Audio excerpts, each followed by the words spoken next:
I hope you've heard this today on how exciting our industry is. Okay, you're joining an industry that's not only helped the humanity in the past, but also is currently doing so, and we're going to be critical to the future. So let's talk about energy use over the last couple of hundred years. Feedstock, intermediate products, various assets all over the world. Gas is not a solid, so gas has a breakthrough on the fluid. Everybody know what the definition of a transition is? It's a change from one thing to another thing, from one place to another place. Anybody see a transition going on up here? Don't wobble too much. If you know that the opportunity is right, that the value is there, stick to it. We want to take care of our products. We just don't want to beat everything up. So now we can drill extremely long laterals, like 10-mile laterals, extremely complex fracture jobs. Think about where I'm going to plant my flag, and you will get to that point because it's somewhere that you're good at, that you enjoy, that you see value in. There are other skills you need to allow yourself to move your flags you planted. They make it look easy. They say, oh, you can go the technical route or you can go the management route. This just sort of shows it. But it isn't easy, and it's usually not just a straight shot up. In 2004, he joined Cargo Ceramics, and in his current position, Polish leads a team of technologists dedicated to developing and championing new products and services, as well as advising clients on completion and fracture optimization. The world's at your fingertips, and that what we do is very important to humanity, and so you should be proud of yourselves. You don't always hear that, so if you take nothing else away, I hope you take that away.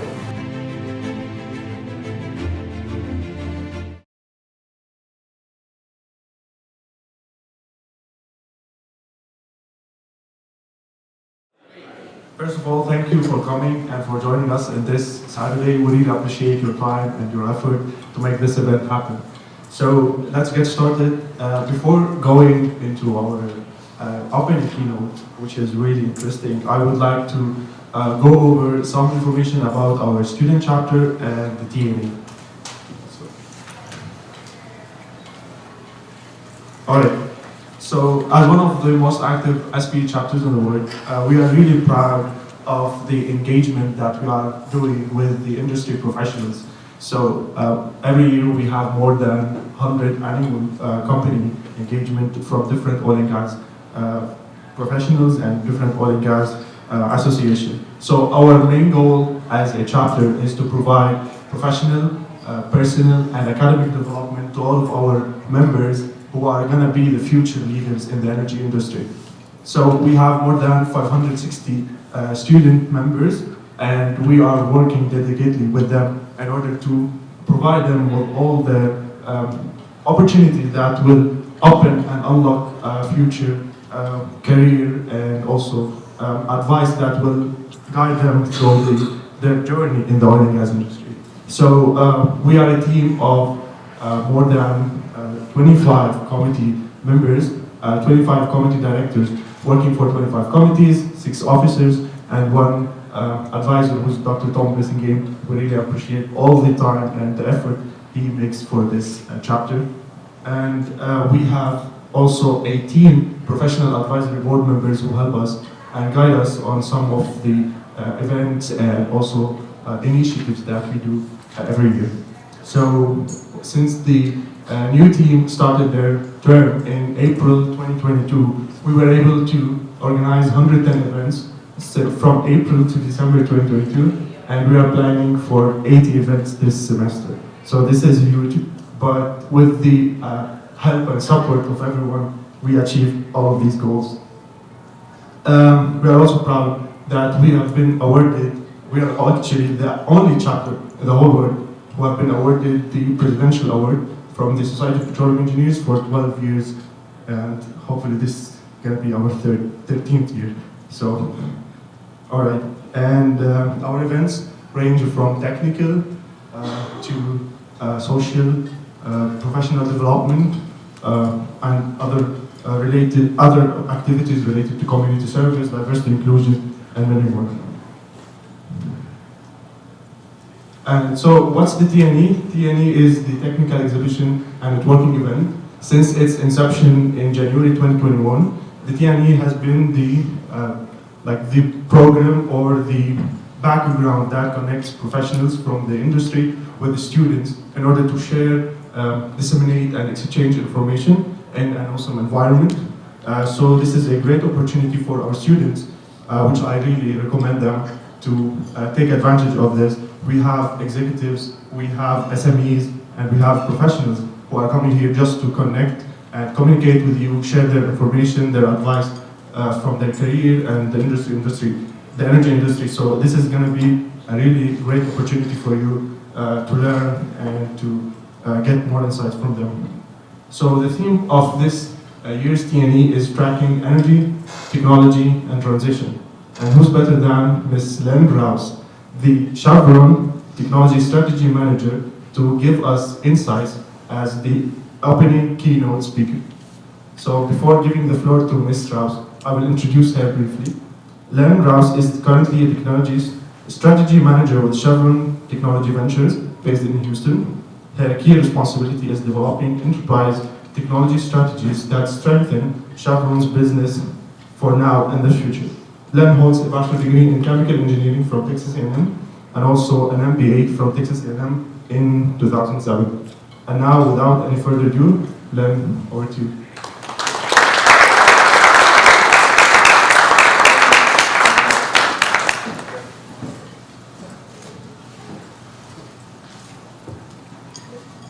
So howdy. Howdy. So really glad to be back here at my alma mater, talking to the future of the industry, and you truly are.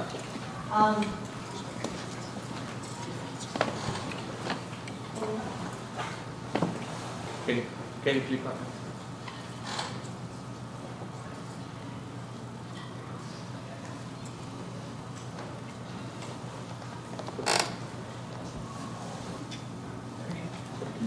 So a little bit about me, as you're aware, I did graduate from Texas A&M with a bachelor's in chemical engineering, and I'll talk a little bit about some of the roles that I've held throughout my career and kind of how they tie together for technology and innovation.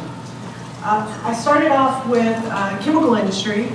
Chevron was a big pull for me because it was a global footprint company, had upstream, midstream, and downstream operations, plus a really strong R&D organization. So for what I wanted out of my career, this seemed to give me a lot of optionality for long-term growth. So that was kind of the main reason for choosing this particular company. And I have been with them for about 20 plus years. I started with chemical because as I started my career, and the advice I give to a lot of students is build that base of technical depth. And for me, going to one of the chemical plants was where I could really kind of strengthen the amount of chemical engineering knowledge I had, go into operations, and then broaden. From that point, I decided really I wanted to learn more about the business, learn more how we interacted with customers, and wanted to get my MBA at the same time. And I found that as I was doing that particular role of product management, I did use a lot of new technology, specifically in digital. So this is kind of the advent of data science and data engineering and optimization modeling. And so I felt, well, that would be a great next role for me. And went to our Ornite division, which has feedstock, intermediate products, various assets all over the world, really, really complex optimization modeling needs. And so that's where my first step into really disruptive technology was. And I felt that's where I wanted to grow even more. How do I get into an area that looks at the most disruptive technology? So looking around Chevron, we actually had a division, which was Chevron Tech Ventures, that was just doing that. So this was about 10 to 12 years ago. We had just finished looking at hydrogen and evaluating hydrogen stations in California. I jumped in and as the energy efficiency lead and was able to work on solar to steam, advanced geothermal, waste heat to power. So a lot of the same things you're hearing today, and we started this journey a decade back. I wanted to continue this type of effort, and as I worked with the upstream, I noticed that there is this new play, unconventionals, and a lot of great technology being developed for that. And so that's why I jumped into the midstream. Working on gas infrastructure, working on water operations, because as many of you are probably aware, it takes a lot of water to drill and frack unconventional assets, and they produce a lot of water. So I was able to build up a team from ground up to install the infrastructure, design it, and then also a technical team to look at recycle and reuse. So we did a lot of internal R&D here, as well as went out and searched for technology vendors that were trying to do just this. So I thought that was fascinating because being able to go from ground zero to full-scale infrastructure is not something you get to do very often in a career. Then moved on to lead our process engineering and automation division. And this division had all our subject matter experts and really deep researchers looking at solving some of the most complex problems within the enterprise. And so one area of growth was low carbon. We were looking at now piloting, installing some of these low carbon technologies that we've been evaluating over the last couple of decades, but they weren't ready. Now they're ready. And so that was just a natural transition to my current role. As you see, throughout a big organization like ours, we look at technology in a lot of different ways, different drivers, different timelines, different vendors. And that's great. That's something we want to do, but it does take time. It progresses a lot more slowly than we want it to today. And some of these key areas, we know we have to cut the time from concept to deployment by half. And that's a big change, especially for an organization like ours. And so this role is really trying to align the organization, roadmap out how we get from concept to trial, and our aspiration is 2 years, 2 to 3 years, which is enormous. And for me, innovation is 3 things. We have to be persistent. We're going to fail. That's okay. Learn from it. You have to be creative, because not all of these solutions are going to come from internal. We pull solutions from the medical field, airlines, digital. And then the last piece that I think is pretty important is knowing the customer's needs. Sometimes people don't hear that with innovation, but innovation for innovation's sake is great. We've found some great inventions throughout history that way. But we know that we have a large problem to solve, a huge transition to make.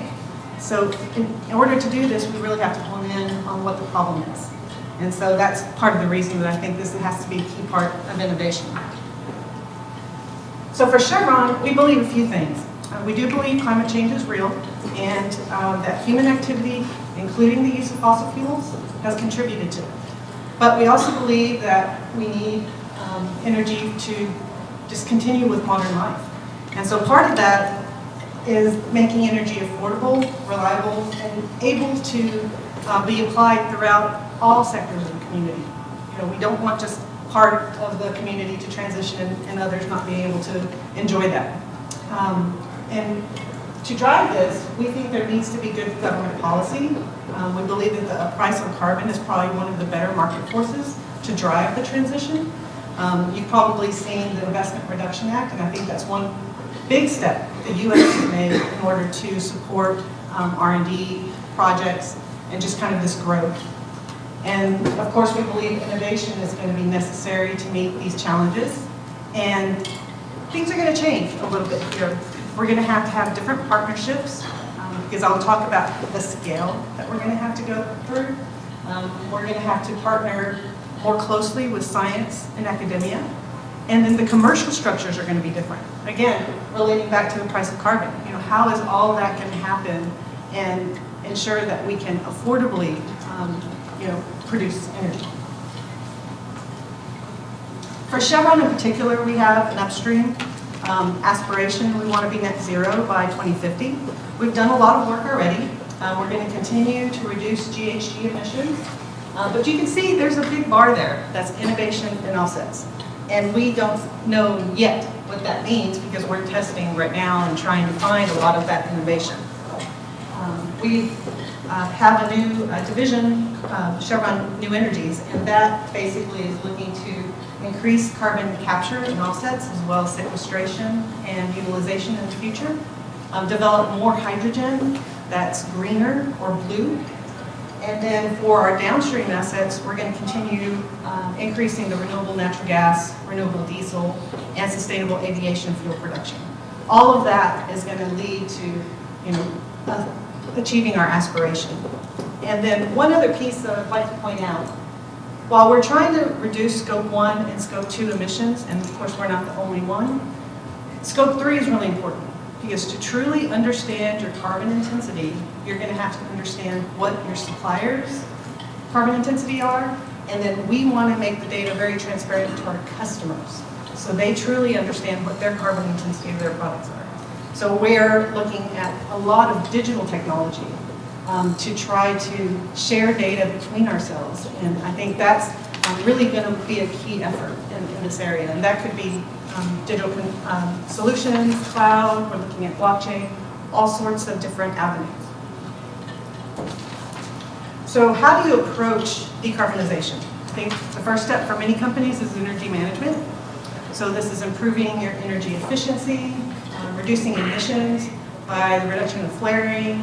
We're using technology such as drones and cameras and sensors so we can identify methane and mitigate it. And also alternative fuel firing. So some of the highlights here, for our Australia Wheatstone LNG facility, we were able to improve the efficiency to the point to shut down one turbine. So one turbine alone was 15,000 tons of CO2 equivalent. So it makes a big impact. In our Permian assets, we were able to add more renewable power. We started about 65 megawatts of wind, and then we partnered with Algonquin for another 120 megawatts of solar. So that reduced it by 300,000. And now we've converted most of our fleets, if not all by now, for both drilling and completions to electricity, natural gas, or dual fuel. And so that's reduced a lot of the diesel usage, and we saved another 100,000 tons of CO2 equivalent. So it makes a big difference, and we're continuing to advance our designs, continuing to find various alternatives, looking at things like hydrogen firing as kind of our next evolution. So we still know that there's going to be places where it's just going to be very hard to abate the emissions, if not impossible with the current technology. So offsets are going to be a key part of everyone's portfolio. The important thing here for Chevron is that we build a portfolio of high integrity offsets. We don't want offsets that can be double counted or non-existent and maybe not long-lived. So we want reliable and I guess maybe even engineered offsets to add to the portfolio. And so we've partnered with a lot of different consortiums to develop a integrity framework. And we also published a GHG methodology for our LNG cargoes. Because you'll see that's part of the trend, trying to get to net neutral products. And we're going all the way back to the wellhead. So that's going to be very important. We've joined in progressing nature-based solutions right now. And that also takes some very advanced technology. We invested in one company, Lumitra, who essentially provides sensors and data analytics so we know how much carbon is actually being offset in those nature-based projects. We're also evaluating carbon direct removal. A lot of those technologies are trying to take carbon out of the atmosphere, which is going to be key and part of the portfolio in the future. So I think one of the pillars that I do want to delve into a little bit more is carbon capture, utilization, and sequestration. We are going to have to scale this, and we're going to have to scale this at magnitudes we've never seen before. We've invested in several companies. Two of the big ones are Carbon Clean and Savante. We were awarded a Department of Energy project and partnered with Savante and the National Energy Technology Laboratory to test that carbon capture machinery on our steam generators in San Joaquin. That's our heavy oil asset. We started that up last year, and we'll be running it for about a year to understand, how effective it is, what kind of maintenance impact it has, and then how do we scale it. It's a fairly small trial right now, 30 tons per day, but we know we need to scale 800 to 1,000 tons per day. So we'll learn a lot over this next year. Additionally, overseas, we've signed an MOU with Asia Pacific to look at carbon capture and sequestration hubs there, as well as trying to find more R&D so we can convert the CO2 to high-value products like minerals that can be used in construction, chemicals, fuels.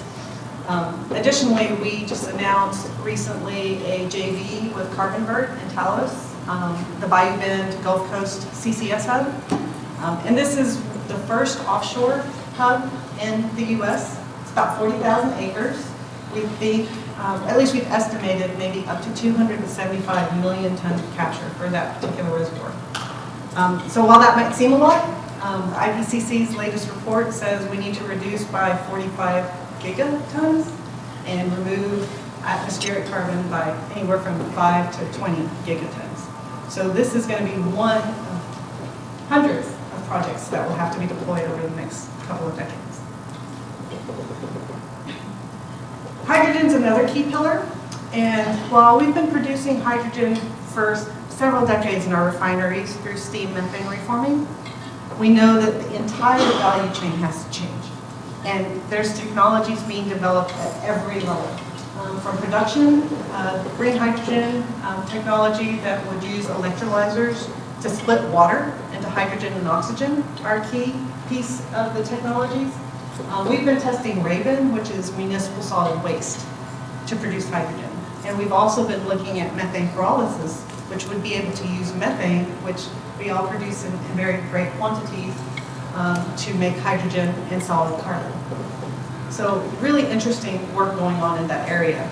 Additionally, we've seen a lot of research and exploration happening for naturally occurring hydrogen. So there's going to be some key areas that maybe will produce hydrogen similar to our gas assets in the future. Transportation is another key area, and mainly because this is 70% of the cost of the entire value chain. Hydrogen is a very small molecule, very hard to transport. So we've been working with one company, Hydrogenius, that's using liquid organic hydrogen carrier to transport it. And then also looking at the alternative. Maybe we make ammonia and transport that and use that for other processes. And then from the end use, that's going to take a lot of partnership. We're working with various companies to see whether it makes sense to use hydrogen for rail, large commercial equipment, heavy-duty transport. So all of these have to happen at the same time. It's going to take a lot of partnership and a lot of technology and a lot of piloting. I only gave you a snippet of some of the areas that we've seen changes within Chevron as well as the entire industry. There's a slew of other emerging technologies that are occurring at this time. I want to highlight these because the one aspect I didn't talk about was the amount of power that's going to be required to produce hydrogen and transport it, use it, and for these hubs. It's enormous. And solar and wind are going to be a key piece of it, but we do have an intermittency problem, a variability problem. So we're looking at things like storage. But with relation to the skill sets that are provided by departments like yours and within the oil and gas industry, these two make a lot of sense. Geothermal, enhanced geothermal, closed loop geothermal are going to be technologies that can potentially provide base load power in a lot more areas than conventional geothermal can today. Offshore wind could augment onshore networks or even provide power to those offshore new assets that we're going to have to put into play and help with the intermittency problem because they just have different variability.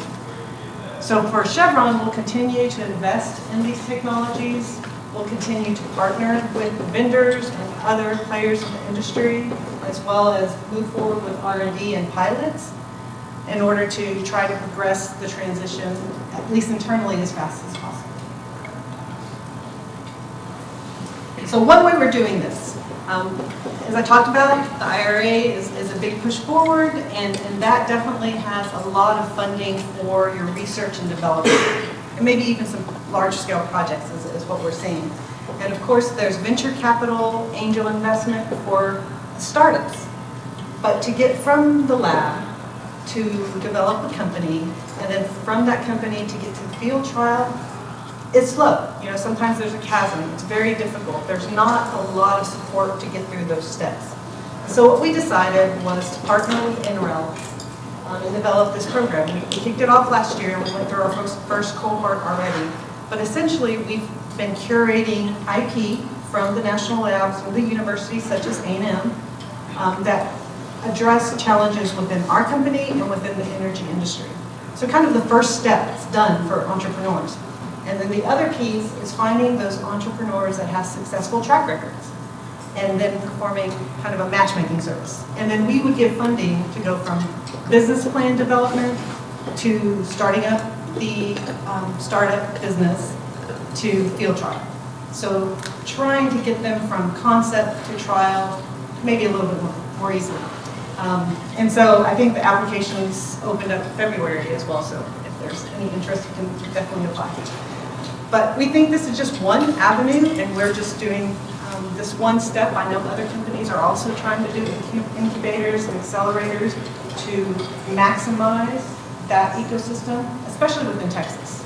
A lot of work's been done in Houston to bring in entities like Greentown Labs, develop ions so we can progress more pipeline of students from our universities here to startup companies within that area. So I've talked a lot about how we advance technology, and of course we have a lot of venture investments in CTV. We've got over 20 lower carbon companies.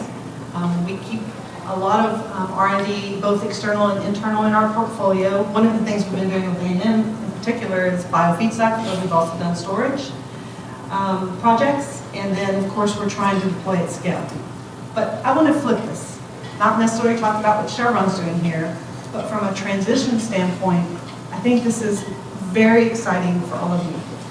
When I graduated, I think most of us went directly into a company to start our technical careers, so you know, that roadmap that I showed you is probably very similar. There are a few that went to consulting agencies, but fewer still that went to startup companies. What we've seen over the last 5 years is a exponential growth in companies that are dedicated to clean energy technologies overall, as well as digital tools that would support that. And so we see that that is definitely another avenue to go for, because they're going to need technical talent, engineering design, scale up. They need people who understand the energy industry so we can integrate the technologies into our assets and our operations. But I know a few of you, or maybe more than a few, are also developing your own concepts. So there's the opportunity to become a founder of your own company and go through this path of trying to get that technology to market. R&D is still going to be there, but it's going to need to advance. We need R&D that's going to help us figure out where the CO2 plume is. You know, how does it migrate? How fast does it migrate? Can we do this continuously? We're going to need more advancement to figure out how to make new products from CO2 or other non-hydrocarbon-based feedstock. And that's all going to be very, very technically challenging. And then, and for that, we'll need bright minds, like an audience, that really want to do the hard science. And you know, be persistent, because this is probably the hardest piece of it. Then deploying at scale. So I talked about the hubs. I talked about kind of the ranges that IPCC says we need to try to achieve. And when you think about the enormous amount of infrastructure that's going to be globally needed, there's going to be a lot of projects that are going to come online. So that's going to need project management, project engineering, subsurface and surface facility engineers, plus all the construction crews and the technical needs for that phase of it. But we can't forget the operations. So now we don't have operations that tie together midstream, downstream, and upstream. And so I just know that that's going to pull on many of you to fill those gaps. So I hope I leave you excited for what's coming, and hopefully you'll join us on this journey to try to transition as quickly and efficiently as possible.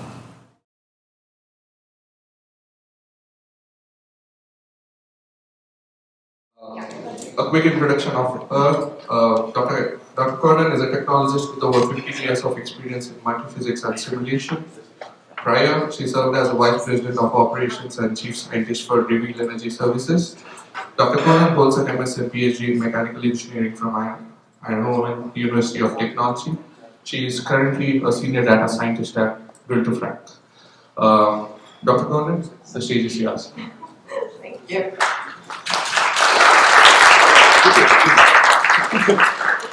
Well, good morning, everybody, for showing up here on a Saturday morning. Either you're interested in the topic of today or just for the free breakfast and coffee, doesn't matter, we'll have fun. And I just wanted to give a shout out to the organization. The fact that they put a ramp out here for me, I don't know if it was there, It's like pulling out the red carpet. It's like fantastic. So let's get started. So I'm scheduled as a tech talk, right? So normally I give you all the equations, all the heavy background. You'll spin once we're done with the presentation.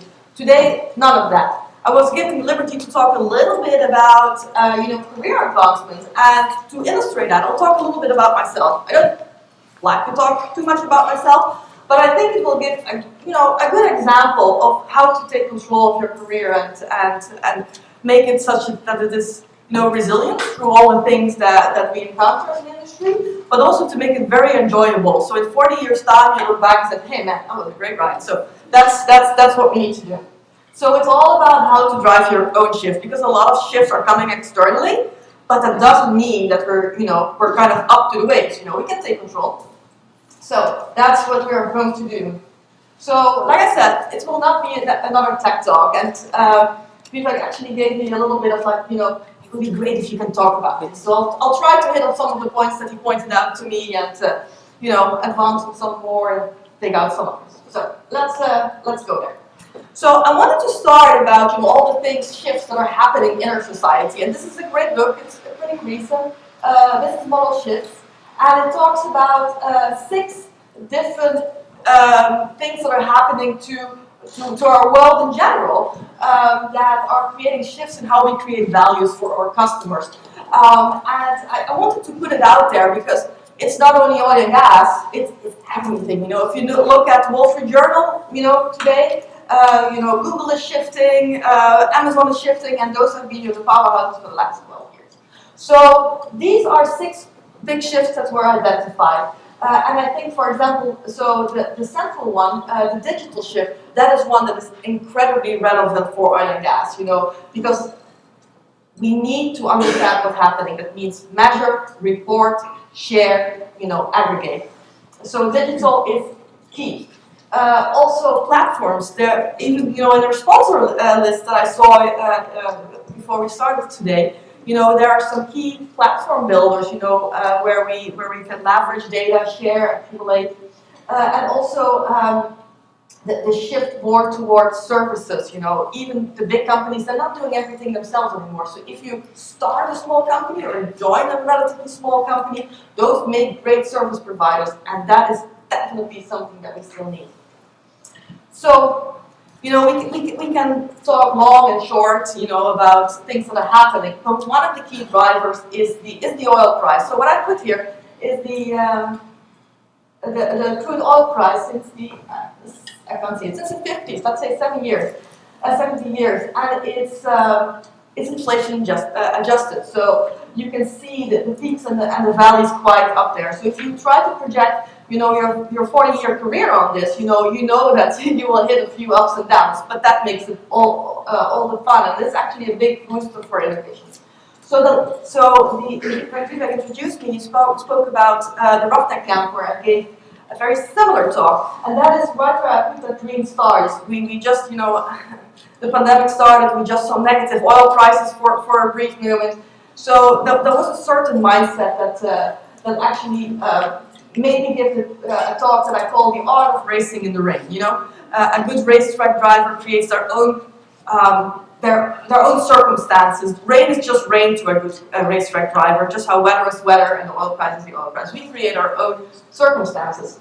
So now, a little bit later, roughly 2 years later, the oil price, has significantly recovered, and there is a different perspective.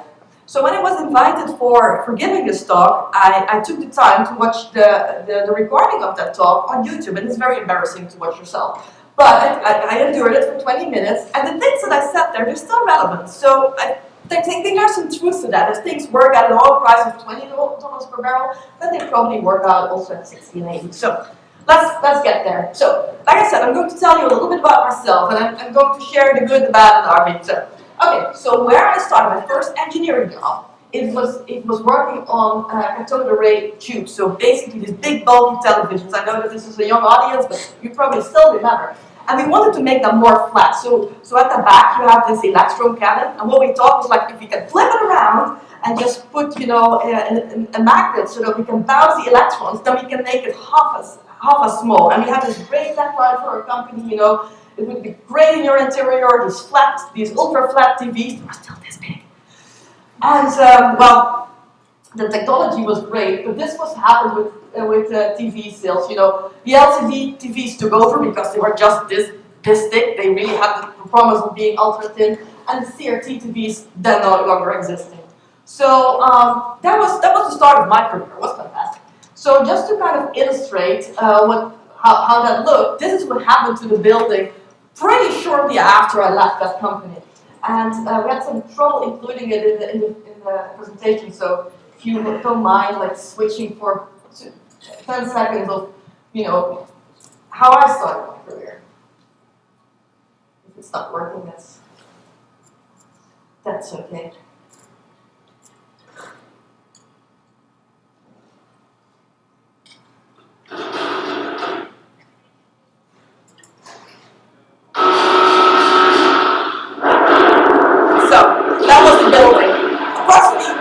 After I left, they just imploded it.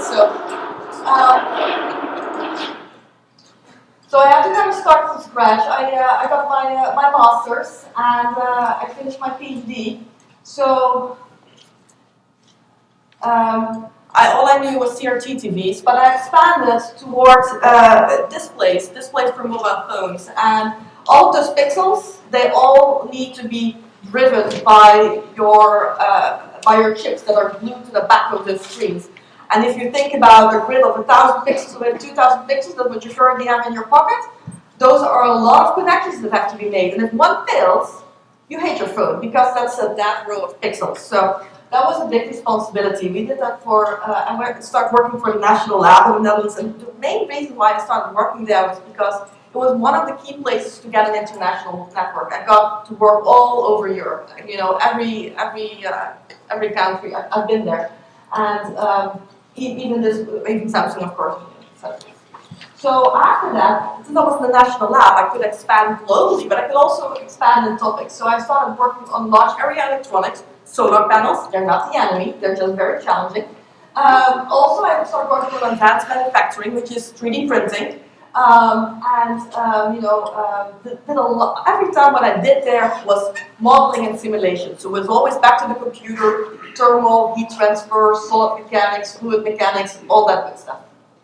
So I was cranking along. I was happy. For 5 years, I was the engineer. You brought a challenge to the desk. I'll solve it for you. And I was like, I'm becoming a specialist. This is becoming great. But after a little while, I hit this point. It's like, all the projects that I work on, somebody brings them to my desk. So what if the project that comes I don't like? Or what if no projects are coming anymore? I need some control over my career, right? So I like what I do. I don't want to change it, but I just want to create my next project. I want to develop it. I want to, also, develop projects that I can work on with a team rather as an individual contributor. So what I did, when there's moments, take a break, go on holiday, find a good beach. I went to Florida, and there I typed up a proposal, and which was granted, which gave me a little bit of pocket money. And I went to Switzerland to business school. And the great thing is, you meet another great group of people. It was during World Soccer, so we had a lot of things, to celebrate. And I learned quite a bit of how to think about what is the value that I have, what problems do I solve for companies, what other problems do I solve for my manager, my clients, and what are the key things that I need in order to succeed. What are the resources and what are the channels that I use to get to my customers, and how do they find me? So all of a sudden you get a little bit of a marketing perspective all about yourself. And what I used at that time was the book, The Business Model Compass. A little later, another book came out, which was actually, they applied this business model thinking not to a company, but to your career. So if the business model that's maybe a reference to check out and follow this way of thinking. So I did that, and so what I got from that was basically 4 steps. I like to think in frameworks, because that gives me, a way of measuring what I'm doing and measuring success. And I have 4 steps. The first one is plant your flag, tell your story, commit to opportunity, and then build a community. And because this is really a way of thinking about, your professional development as a product. You de-risk, you grow, you expand, and you invest. So let's give a little bit of so actually this came as this is not exactly what is written in Forever Employable, but I've kind of took the liberty to kind of freeform around it. But this is where it kind of came from. So plant your flag. That means if I say, electric cars, you say Elon Musk, right? If I say mobile phones, you say Apple. There are companies and people that have claimed their space either actively or it just grew over time. And there are also people in your companies or maybe your professors. If you want to learn something about solid mechanics, you know which person to call, right? And you know that because that person has planted that flag. He's the guru, he's the specialist, and you know where to go. So what you need to do is think about, where I'm going to plant my flag, and you will get to that point because it's somewhere that you're good at, that you enjoy, that you see value in, and you refine that where you plant that flag. In my case, it was a very nerdy topic. I planted my flag in multi-physics. So I planted my flag in thermodynamics or in oral mechanics, a little bit of oil and gas, or I planted it in photovoltaics, right? So it was always when you had two physics combined, that's where I planted my flag. And that's, for example, 3D printing is a lot of thermal and a lot of mechanical, so that's where I applied it. But I started, telling my story. I went to conferences and I spoke, about this topic, and slowly people were, picking up on, hey, if you have a question about, solid mechanics, thermal mechanics, just pick up the phone, call Erica, maybe she has an idea. And so you keep on telling that story either in conferences or papers. You join committees, you join meetings like this. That is where you get your story out there. And then at some point, an opportunity will come along that stands out to all the other things that you're doing, right? And maybe that will be your next role. Maybe that will be your next company. Maybe that will, your 90-degree career pivot. You will know when that opportunity comes along, and then you have to commit to that. So this brings me to my first oil and gas role, right? Statoil was 2015, 16. They were just planning. It was called Statoil now. It's Equinor now. They were just planning to spin out a technology that they had tested in the field that they developed internally, and it was based on offset pressure measurements in the unconventional wells, and they were seeing all of those, these pressure glitches, and what do they mean? Can we leverage them? Can we learn something from them? One thing that they discovered was if they isolate a certain stage, so you know exactly on the lateral where you're picking up the pressure, you can utilize that to estimate hydraulic fracture growth towards that offset well. So they wanted to spin out a company, and they needed a multiphysicist. So here is where I use that flag that we planted, and although I know nothing about oil and gas, I know that I had to put gas in my car. That was all pretty much that I knew. I was surrounded by, literally surrounded by hundreds of years of experience by this great team, both in operations, software, sales, management. Like a guy who spent hours in the field, worked through all the problems. So with that, Reveal started telling their story. That was the company. We started putting it out there in papers and advancing our technology, getting it out there to the customers, and we got VC money, so we could actually scale. We worked on that. We grew from this small group of people to over 30 people in a pretty short amount of time. So besides technology, all of a sudden HR, all legal, all of those things become critically important. So. And also we had to commit to the opportunity. Although we were giving a nice technology, or we were licensing it from Statoil, we knew that would be the start, that we had to create our own steps around that. So we got offset pressure measurement from parents' wells next to the child wells, because all of a sudden they were doing a lot of infill drilling. So we were developing what are these these pressure responses that we see on the parent valve, what do they mean? How can we use them? We create classifications for them, put metrics around them. Customers really liked it. That was a big success. Then we went into an analytics platform because we thought, well, they're making so many wells, we need to gather all this data. We have to build an analytics platform. That was a disaster. You know, it was just, we didn't do it as it should have been done. So that was, okay, lesson learned, you know, you take the punch. Then we moved on to our next software product, and that really got us basically to the finish line, I would say. It's called a product Orchid. It's all about gathering data that you collect from kind of the science well paths. You collect all the pressure data, treatment data, but also the fiber data, which is a huge amount of data. You take the microseismic, you take the tracers, you take the geology, and all compose that in a single software platform and make it very intuitively and very easy for everybody to use. Also cross-domain, great graphics, very modern platform. And we started developing that 2019. We did our beta trial in the first half of 2020, and then it became a commercial beginning of 2021. And we sold Reveal Energy Services to, sorry, this is a little bit of a snippet of all the graphics that we built. I should have shown it much bigger because it's really nice. That was the software platform that we built, and we sold the company to Kappa, which is mostly known for reservoir engineering, in the beginning of 2022. So that was, kind of the 4 steps, not for my career, but for Reveal. It was really nice. So now for me, it's time, to plant my next flag, and I'm now the rookie again in a new company. I just started with Drill to Frac about 2 weeks ago. I still have to tell my story. I still have to create footsteps, but at least that's where my new flag is. So maybe in 2 years' time, I'll tell you what the story is, and I tell you how committed.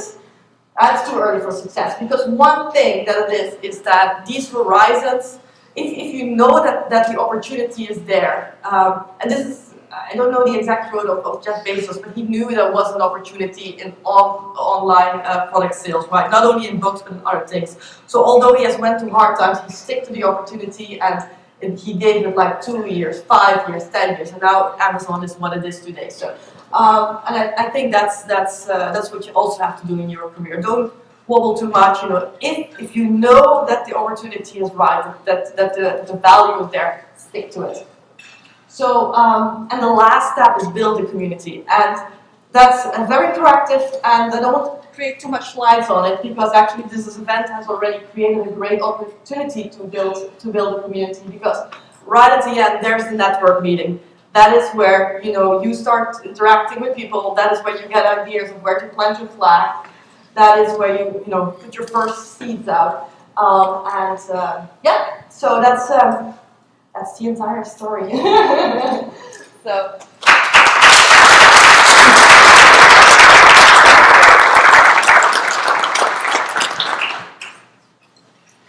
All right, we'll quickly take some questions. Okay, over the course of your career, how have you seen the data science side of oil and gas evolve? In your opinion, what are the biggest improvements? The data science, yes. It is developing at a very rapid pace. And I think two things were happening. Many things are happening. In the beginning, data was gathered not in an easy way to be consumed for data scientists. So what we see now in the field is much more thought is going into how things are recorded. It's not just creating a PGR report, but it's all about making sure that the timestamps are correct and things get into the systems loaded with minimum human intervention, because all of that will create errors. So data sources has improved tremendously. The other thing that has improved is the platforms that can be used. They're much more integrated, everything's moving to the cloud, where it becomes shareable, interoperability is becoming much more important. You can see ideas coming in from outside of the industry. So if I talk to customers, they're wondering, they're operating large-scale platforms that are extremely scalable. So you will have people coming in that are truly dedicated IT database gurus. That's fantastic.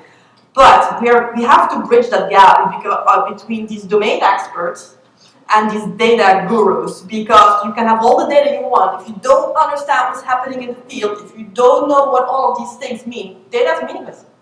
So, because then it becomes statistics, you know. I can tell you how an object falls by telling you Newton's law, or I can take thousands of measurements and say, well, there seems to be a correlation between, right? So the data scientist would take the latter approach, while the physicist, you know, the domain expert would just tell you Newton's law. So I think that's the big picture. And getting those two groups to talk, that is where the advancements will be. Let's take the next question. I also wanted to point out that we have mics on either side of the room, so people who want to ask in-person questions, go ahead and do that. The next question is, if you could go back and speak to yourself 20 years ago, what advice you give yourself? I would say get out of bed on Saturday morning, go for the free breakfast and coffee, and just you know, think, you know, what you will do. But actually, you live and learn. So there are not big changes that I would have made differently. Build self-confidence, and you know, understand what is risk. So sometimes you go. So I think early on in my career, I was looking for security, but why would I need security? You know, I had a very cheap car which just drove. You know, my housing was like, you know, a few $100s per month. So what was the risk in losing my career? So take your risk early. You know, just experiment early in your career. When you're a little bit later, you know, when the bills are this high every month, you know, think a little bit more careful. But yeah, maybe that's the only advice I would give to myself. Awesome. Any questions in person? Anybody who want to ask a question? Alright, if not, I'll go back to Slido. Can you provide a story about when your 4-step model was interrupted and how you got back on track? Sorry, what was it? Can you provide a story about when your 4-step model, which you presented, was interrupted and how you got back onto the track? Oh yes. It is always when, you know, you plan ahead. Let me think of a good story.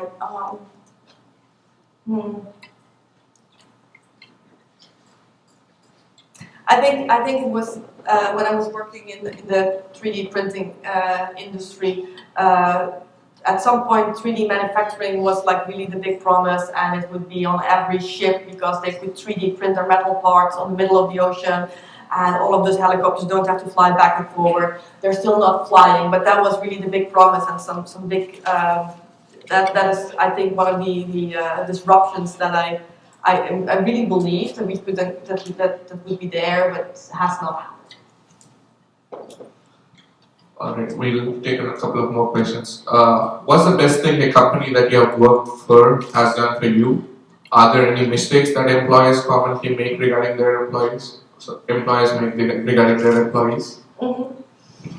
Companies are really big, or companies can be really small, but it's, I think, choosing your supervisor carefully, know who you work for, because as a manager, you should also be a mentor, and you should make sure that the people that are working for you get their platform to grow.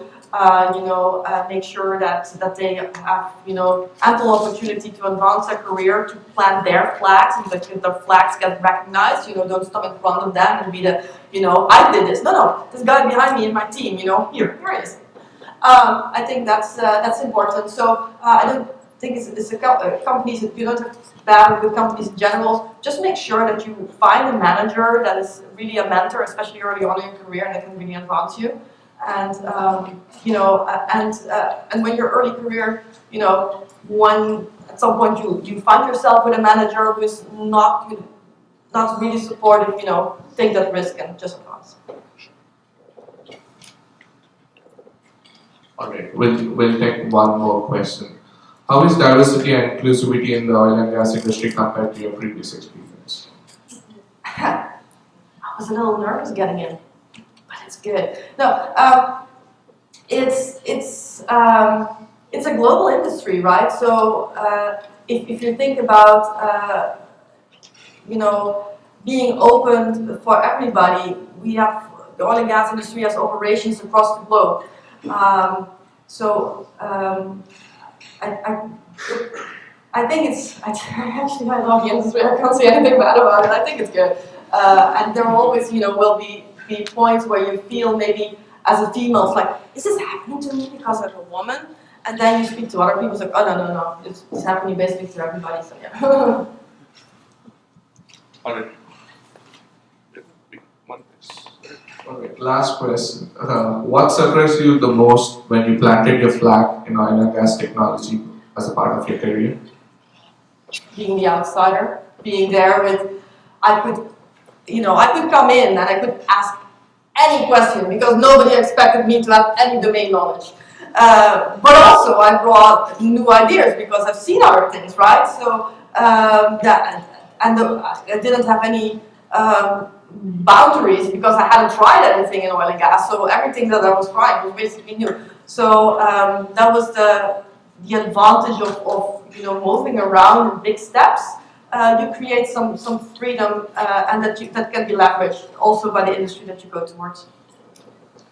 Well, thank you so much, Erica, for your wonderful talk. One thing I like about Erica's talks is it stays relevant for everybody in the room, and I think this talk was also one among them. Thank you so much. On behalf of TAMU-SPE, we would like to give you a small token of gratitude.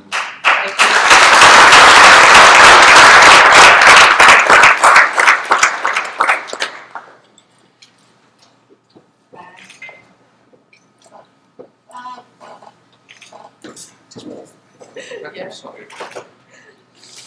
Thank you. Perfect, thank you. I'll take that. Thank you so much.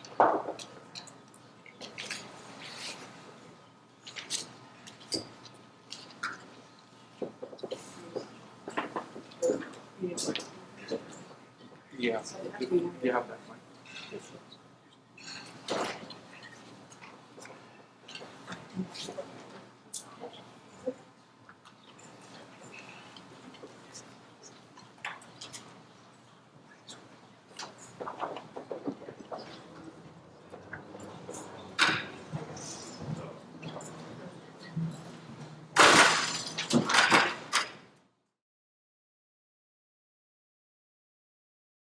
We have Mr. Joe Irwin from Floco Production Solutions.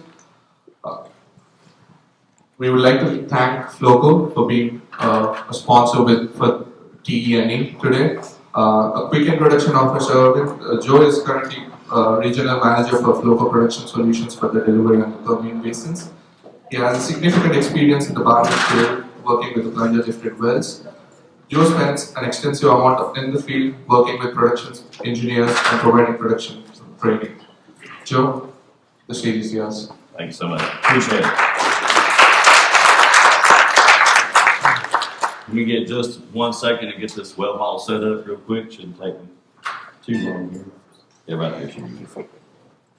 Roll it up. Right there.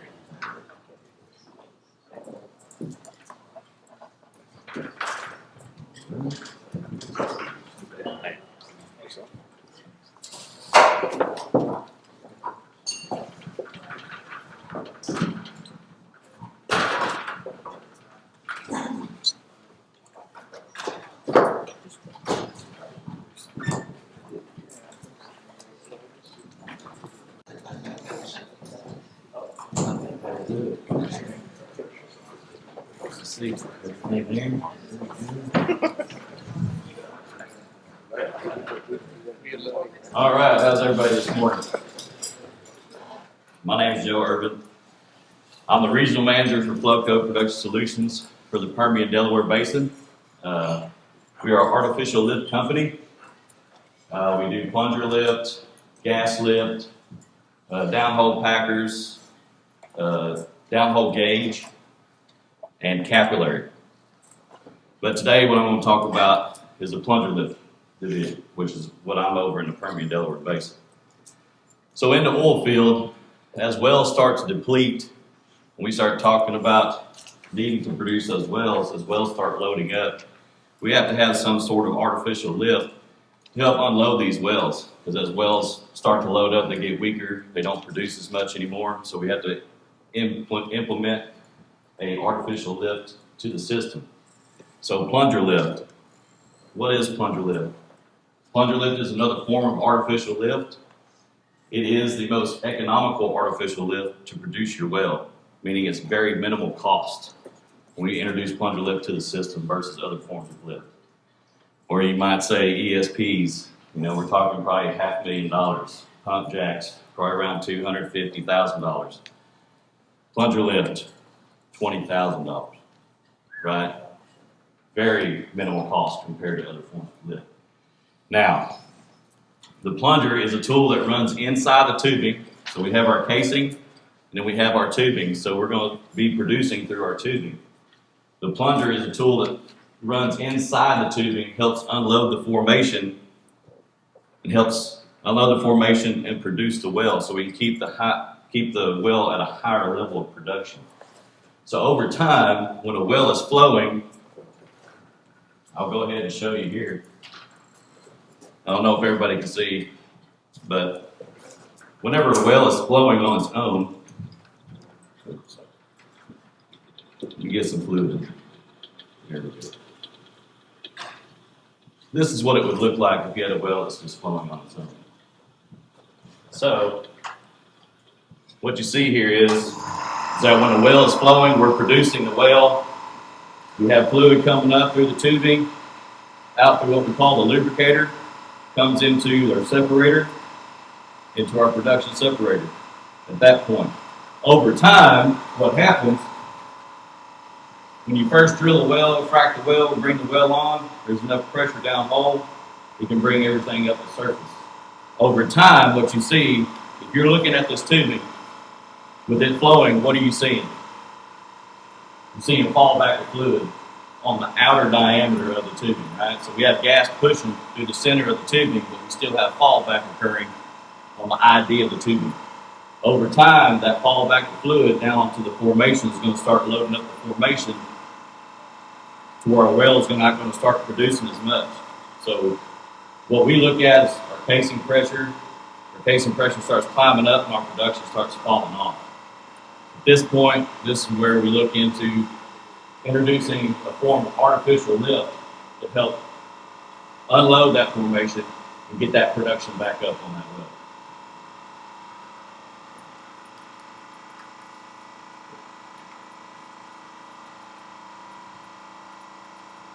Plunger lift candidates. So when we go into plunger lift is introduced to the wells in the later part of the life of the well.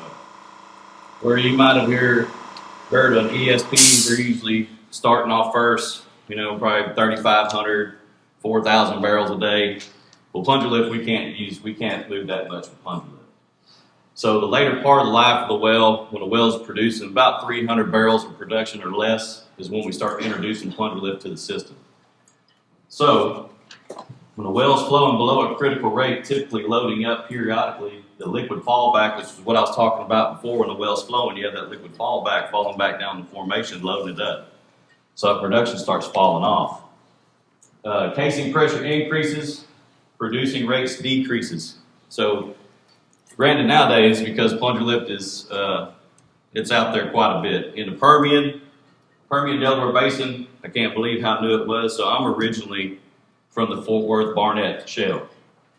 Okay, we have tens of thousands of plunger lifts running there, Utah, Wyoming, Colorado, Pennsylvania, East Texas, South Texas, Canada, and we're also looking into going to Saudi Arabia.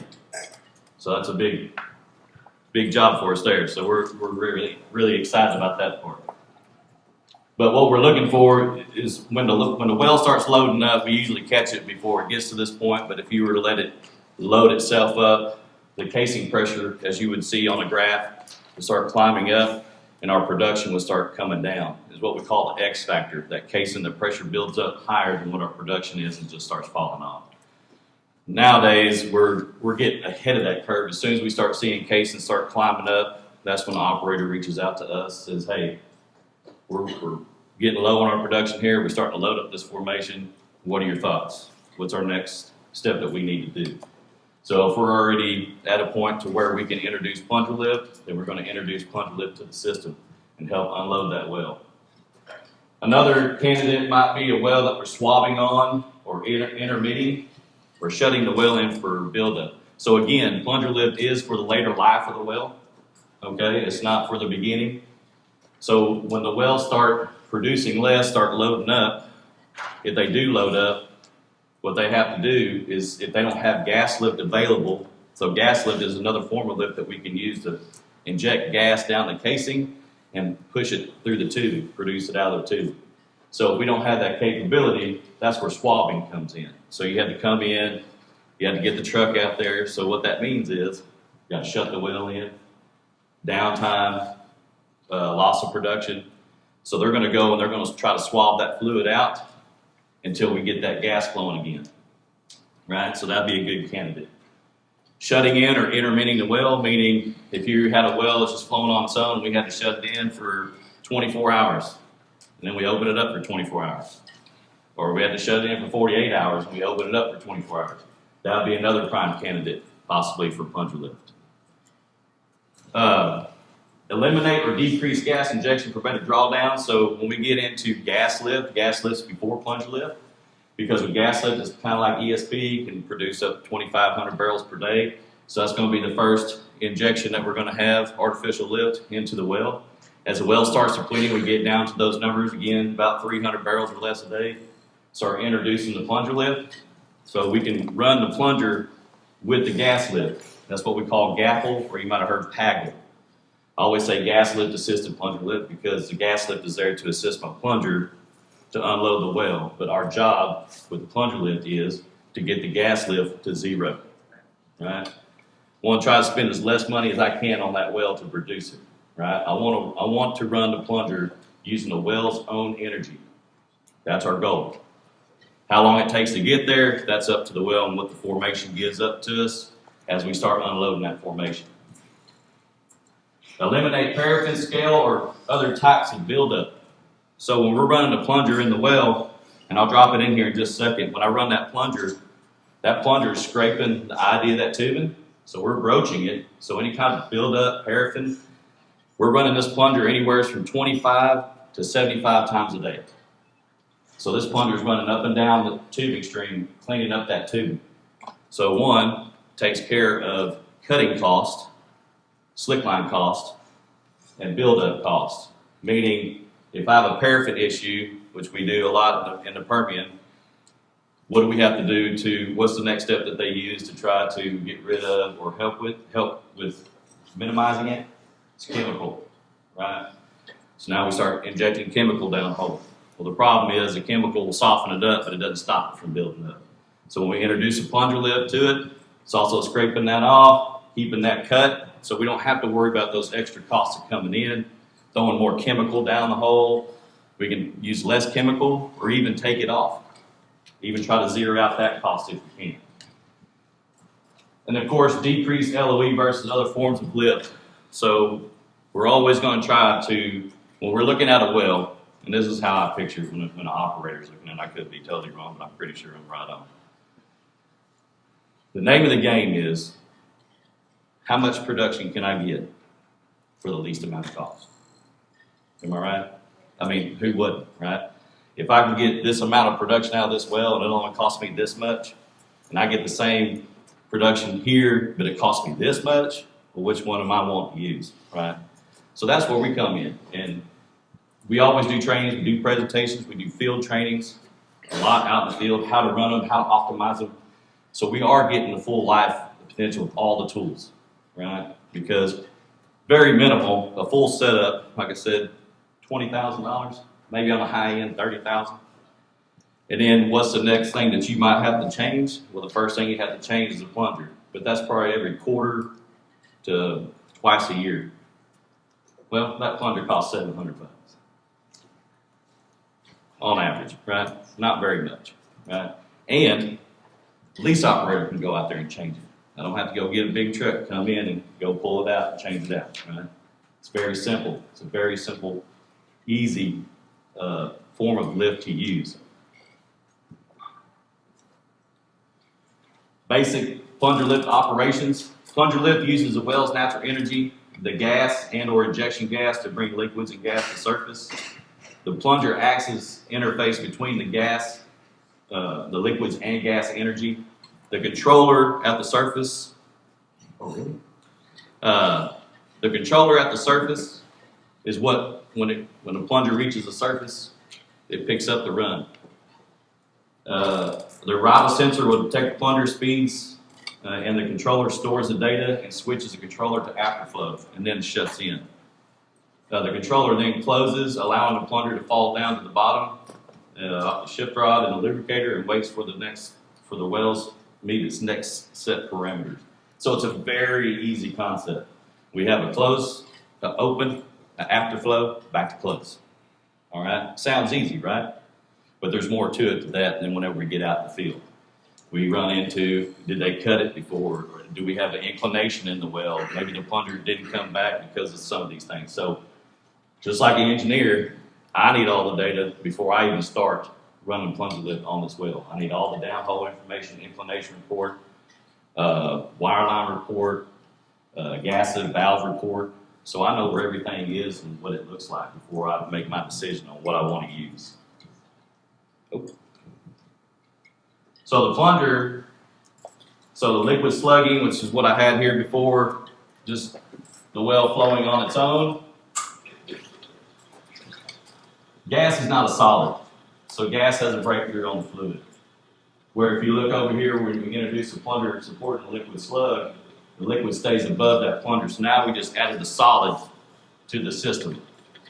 So what we see here with the fallback of fluid down to the formation, whenever I introduce a plunger to this well model, what's going to happen?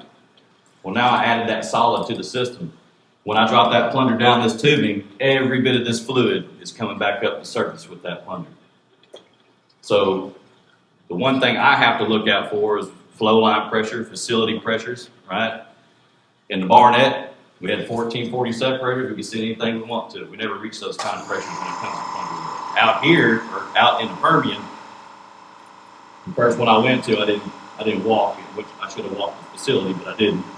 And I didn't realize that the max pressure was 250 pounds. So yeah, whenever I introduced a plunger to that system, made the first run, I hit 500 PSI. ESD the well, shut in. Right? Now I have to wait for somebody to reset that. I can't just go hit a button and reset it. I have to wait for somebody to come out and reset that. So with plunger lift, when I run the plunger,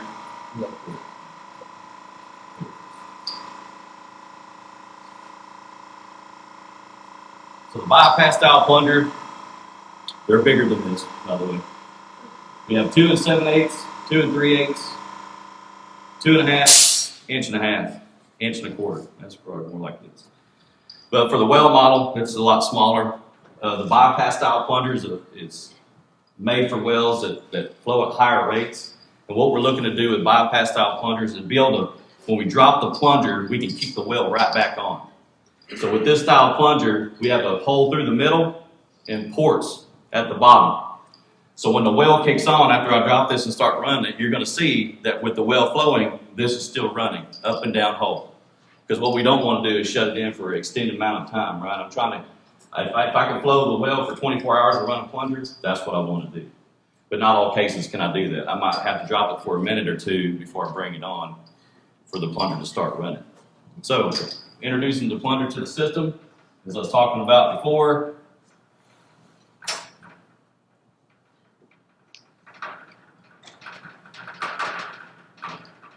all the way out there.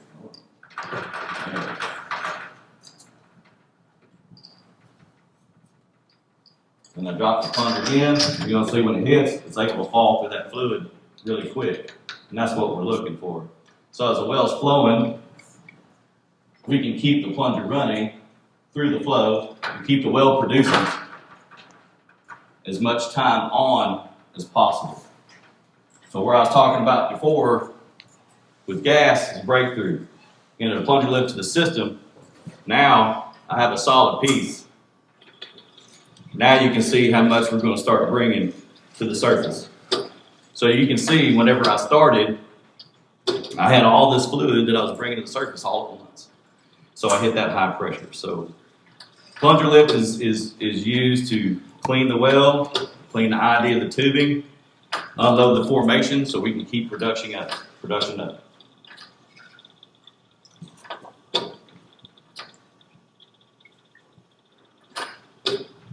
Get some more fluid in there.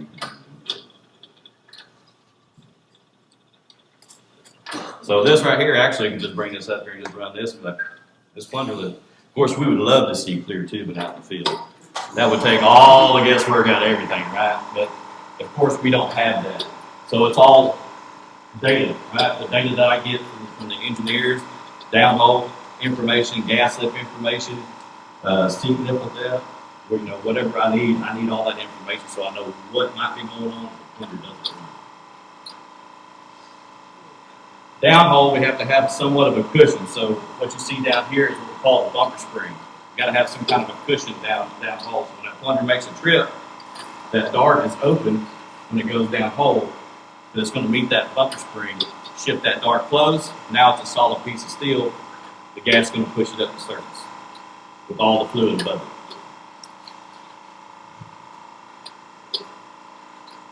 it. For surface equipment, very minimal, very easy setups.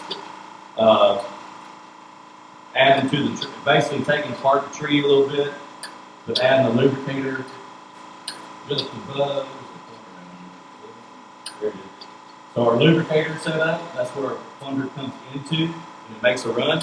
It shifts up top, we've got flow over here and flow at the top. The reason that we have two outlets on that lubricator, when that plunger comes up in that lubricator, it's going to block off.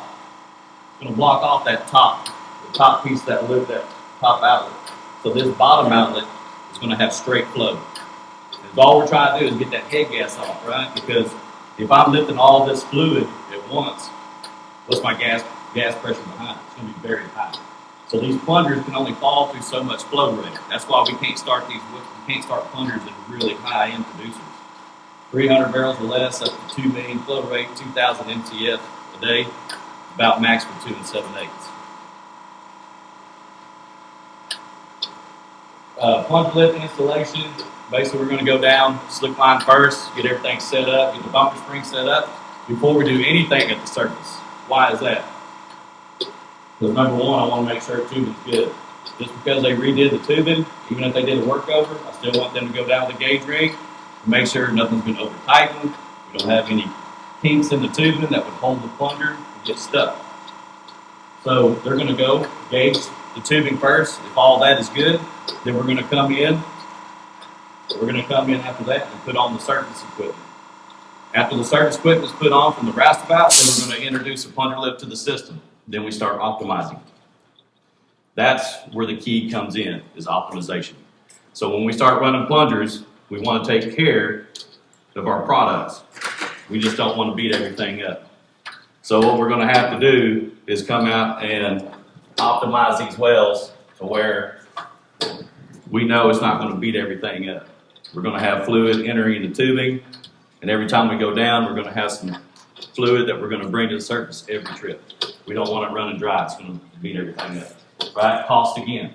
Just because it's inexpensive doesn't mean I want to change out a plunger every month. Right?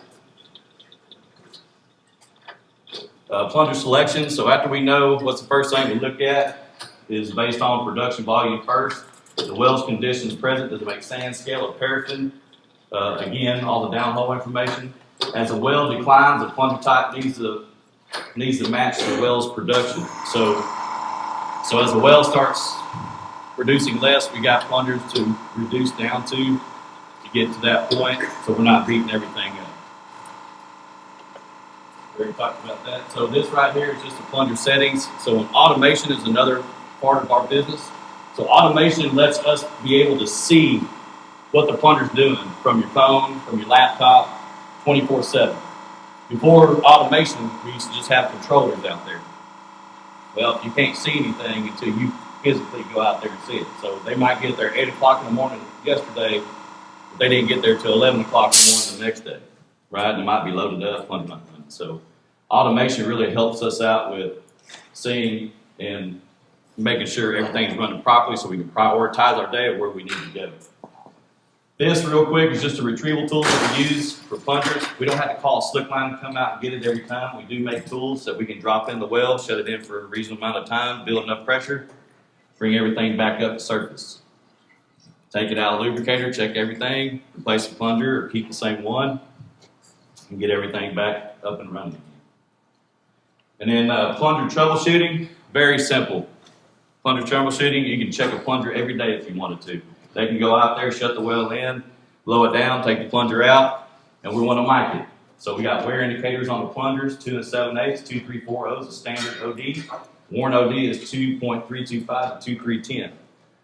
On 2 3/8 tubing, 1.900 is standard, 1.880 is undersized. So as wells, as plungers start to shrink in size, the run times get longer, meaning it's taking a lot longer to run. So that's an indicator for me, I need to go check that plunger.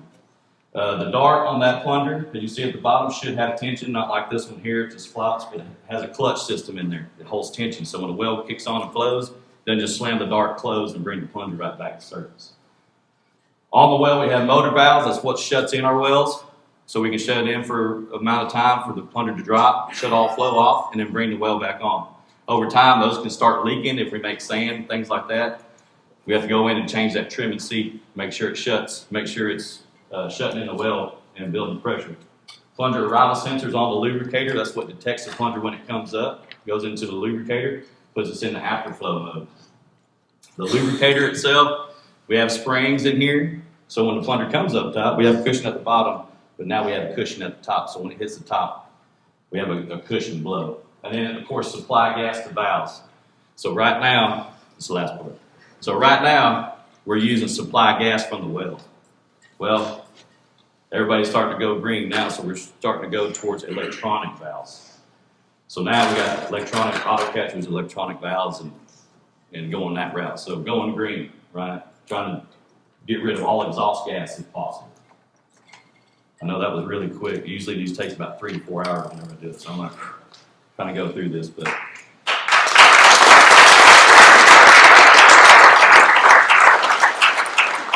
I thought you were going to hit me with that mine or two, maybe. Thank you, Joe, for the talk. Yes. All the students taking production engineering and artificial lift classes, you're gonna have a surprise quiz tomorrow on that. Yeah. All right, quick question.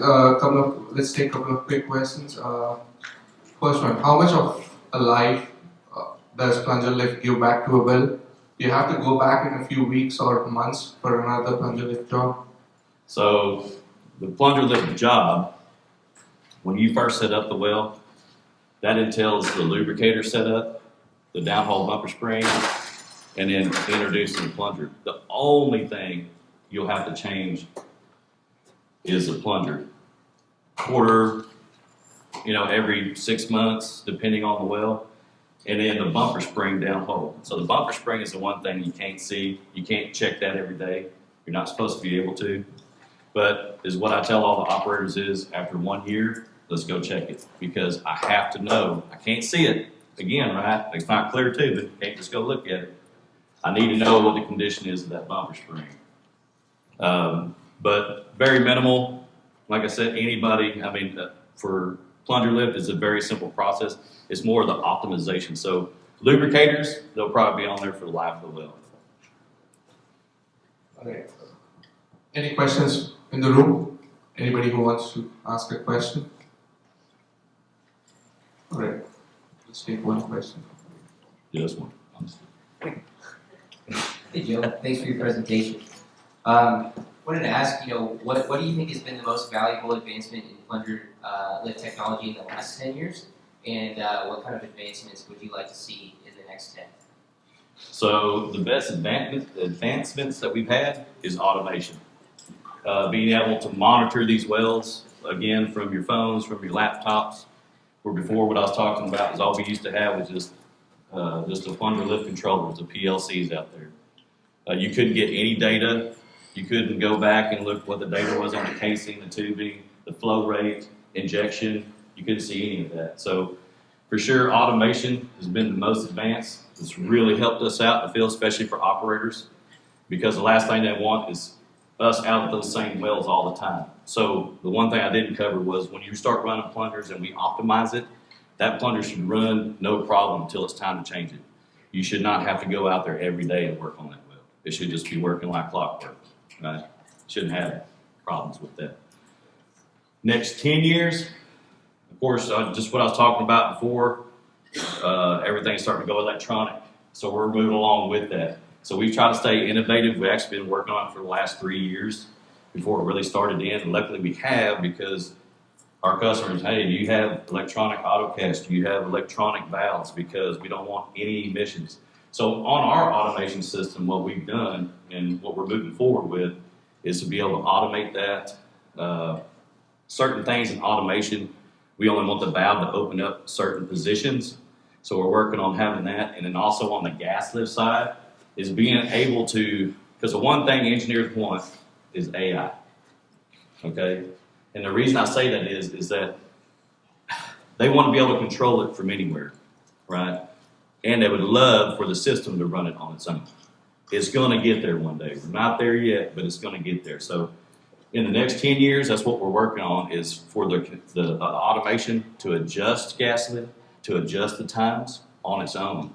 So we don't have to stay out there with the well, or the operator don't have to use their operators to go work on the well, right? And they can do other things.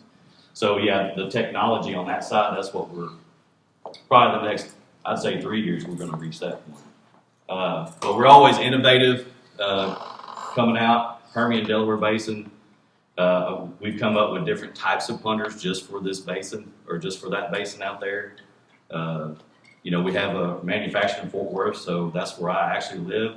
And I can just go up there, and if I have an idea, I go and present it to them. They hate me for that, because I'm always coming up, trying to come up with different things. But it's, again, supporting the customer needs, right? They hate it because it adds to inventory, but I don't have to worry about inventory. I just need the part. I sell it. We got people for that. But yeah, we always stay innovative too for the next 10 years. We got a lot coming for sure. I think you already part of your answer the next question as well. But if you want to add something, what are the technologies Flowco developing that will contribute to the business model, your business model? Yeah. So again, the automation. I mean, that's huge, because plunger lift itself, there's just a few tweaks we actually do to the tooling. Most of it's just the automated side of things, the AI side, and that's what we're really working hard on for zero emissions, going more green per well for all the customers, for sure. All right. Joe, thank you so much for taking time to speak at this event. Appreciate it. I'm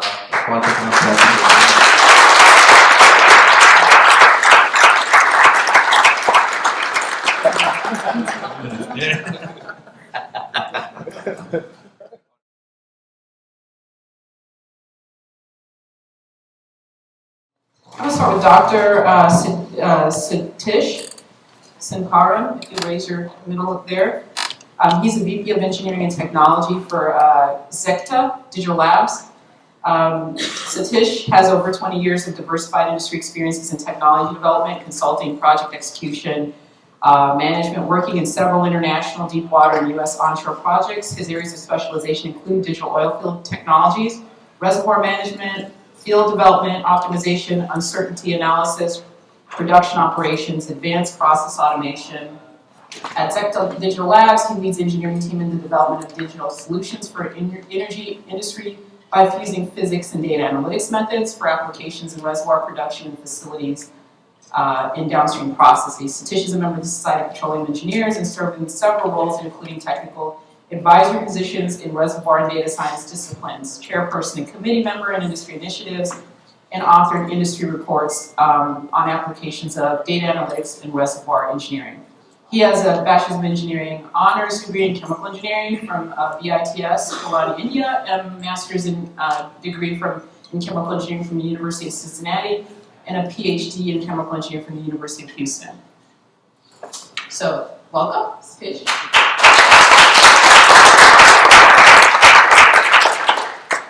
Mr. John Nixon, will you raise your hand? I've known this guy for a very long time. He's a Senior Global Strategy Director for Siemens. He's worked in energy and utilities for over 29 years. John has created multiple energy and technology startups, leading business development in China, Romania, Panama, and the United States. John has led large greenfield and brownfield projects with oil and mining super majors in Canada and China, and spearheaded pipeline asset integrity programs in the US and Mexico. In addition to this, John holds patents for pipelining technology and has been a board member of multiple technology firms and University R&D associations. John was an engineer officer in the U.S. Army and is a graduate from Texas A&M University. There you go, you went for that one, huh? He graduated. Not all of you can. Until you graduate. That's funny. And he has a bachelor's in civil engineering. So there's John.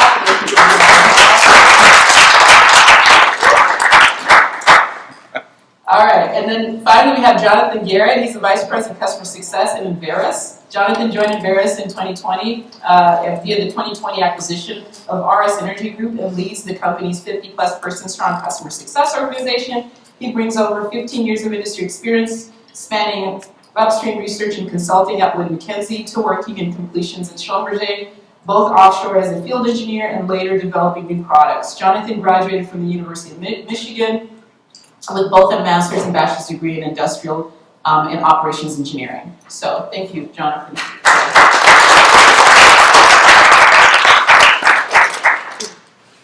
All right, so we prepared some questions, but what I'll ask each of the panelists, maybe we'll go backwards, so maybe Jonathan's John, to do a 1 minute, maybe stand up. I know we don't have a podium, but stand up so people know who you are and talk a little bit about the topic. So if you guys have your program booklet, we have a little synopsis on the topic. So just give your position or your view on the topic for today of digital or in energy transition. So we'll start with you, Jonathan. You guys hear me okay? Okay, great. Well, glad to be with you and appreciate the invite. It means a lot. Is someone going to wave me down just in case I run longer than a minute? Someone just give me the thumbs up or something. So I think the idea of energy transition, first off, is thinking about your mindset. So a lot of times when people talk about the topic, it's politically charged and loaded with a lot of feelings and emotions. And I think it's really important to sort of be energy agnostic, really realizing that there will be a transition period. People say, power and renewables, and people start rolling their eyes. Or people say, oil and gas, and then people start pounding their chests. And I think the answer is a bit of a mix between different industries, sub-industries, and disciplines, and be open to it. Because at the end of the day, energy companies are trying to make money. So whether that's going to be, a solar array, or a set of wind turbines that are offshore, or Permian development, or something in the Eagle Ford or the Bakken, or LNG somewhere else in the world.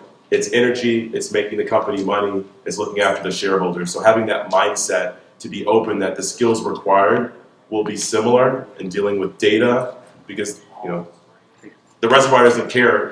There's going to be numbers coming out of the ground. There's going to be numbers that are going to be affiliated with other types of parts of the energy value chain. So keeping an open mind and realizing that energy is energy, and we kind of have to be agnostic to where it's going to come from. We just have to have the skills required to sort of meet the needs in the future. So I think that's about a minute or so. Thanks, Jonathan. I was going to ask before you said if you could also give an overview of your organization, what it does, in the digital space. So everyone has a sure thing. So Embarrass, some people know it from Drilling Info. We did a rebrand a few years back. So Embarrass is the world's largest energy software as a service company in the world. So a good chunk of our clients, as you can imagine, would be upstream oil and gas operators. But we've recently done deals in the power and renewable space. We acquired Rated Power from Spain and some other groups. So we play in the energy space. But a good chunk of our clients are also folks that have questions and are making investments in that space. So if you're thinking about investment banks or private equity or pension funds or hedge funds, other investors of that sort, they also count among our clients to try to tackle those questions. So we have about 1,500 people throughout the world, as pointed out on the bio. The team that I look after, Sean Kimiagar, raise your hand. He's on the team as well. We work with our clients technically to make sure that they're getting value out of the platform. Because if you think about your personal life, like Netflix, Hulu, my wife and I, we have like all the things, Spotify, like all the things that have a monthly charge on our credit cards. And if you're not using it, you're not going to pay for it. So part of our job is to make sure that our clients see value in the investment that they've made within Verus, so they continue to grow with us and continue to be clients, in a nutshell. Okay, thank you, Jonathan. So we're just going straight down the line. So Satish, if you don't mind spending a couple minutes. Can you hear me okay? Can you hear me? Yep. All right, first of all, thank you for the invitation for SPE TAMU for inviting me over here. It's nice to be back here at the police station. So I am a chemi. I started my career as in the downstream industry, actually, when I started almost 20 plus years back. And I enjoyed the talk that Erika gave this morning about the shifts. Actually, part of my own transition was about, kind of swimming upstream with the hydrocarbon molecules or against the hydrocarbon molecules, let's say, all the way to the source rock. But when coming back to today's topic, actually, about the transition that we are going through in the energy transition. This is not new. This happened before. We have seen these transitions at least a handful of times in the past, actually. But the hype that is going on right now around, is it black and white? Is it completely binary? Or is it something that's, that you all are going to be learning from, and how can we reach there? I think technology is going to play a huge part in that. And in my own personal transition, I have seen both technology development and technology deployment has played an excellent part in that. And we're going to see that, as we go forward, in the next few years as well. The question is, we all have a lot of questions in our mind, actually. So are we going to meet the net zero in 20, 30 years, for example? Are the manufacturing industries going to build, let's say, sustainable solutions for us to reach there? What's the role of upstream oil and gas story going to be in this time frame, etc.? So there are going to be things that we have to address, and I look forward to the panel discussion over here as we go through some of the specific questions here as well. So what are we doing? My current role in my company, it's called Zecta Digital Solutions, and people always have a difficulty trying to pronounce Zecta. So we build digital solutions for the energy industry, and we work with upstream, midstream, and downstream industries in general for now. And we are trying to automate and improve the way in which we do core engineering processes. It's not just the collection of the data, but how do you process, and the things that used to be in the human realm. If you take reservoir engineering, production engineering, we have been doing this for 100 years, but is that the only way in which we can do things? There are better ways of looking at that. So we're trying to improve some of those core work processes so that we can prepare ourselves in the next 20, 30 years or so. Thank you, Satish. And John? Okay, so am I the only Yagi on stage? Is that right? You All right, so howdy, Yags. All right. So thank you for having me, Nelly, as always. Nelly is one of our incredible leaders at Siemens, and we'll talk about that in a moment. But when we look at the transition right now, think about our species, right? We went through mechanization, we went through electrification, we've gone through automation, and now we're into digitalization, right? So Industry 4.0 is digitalization.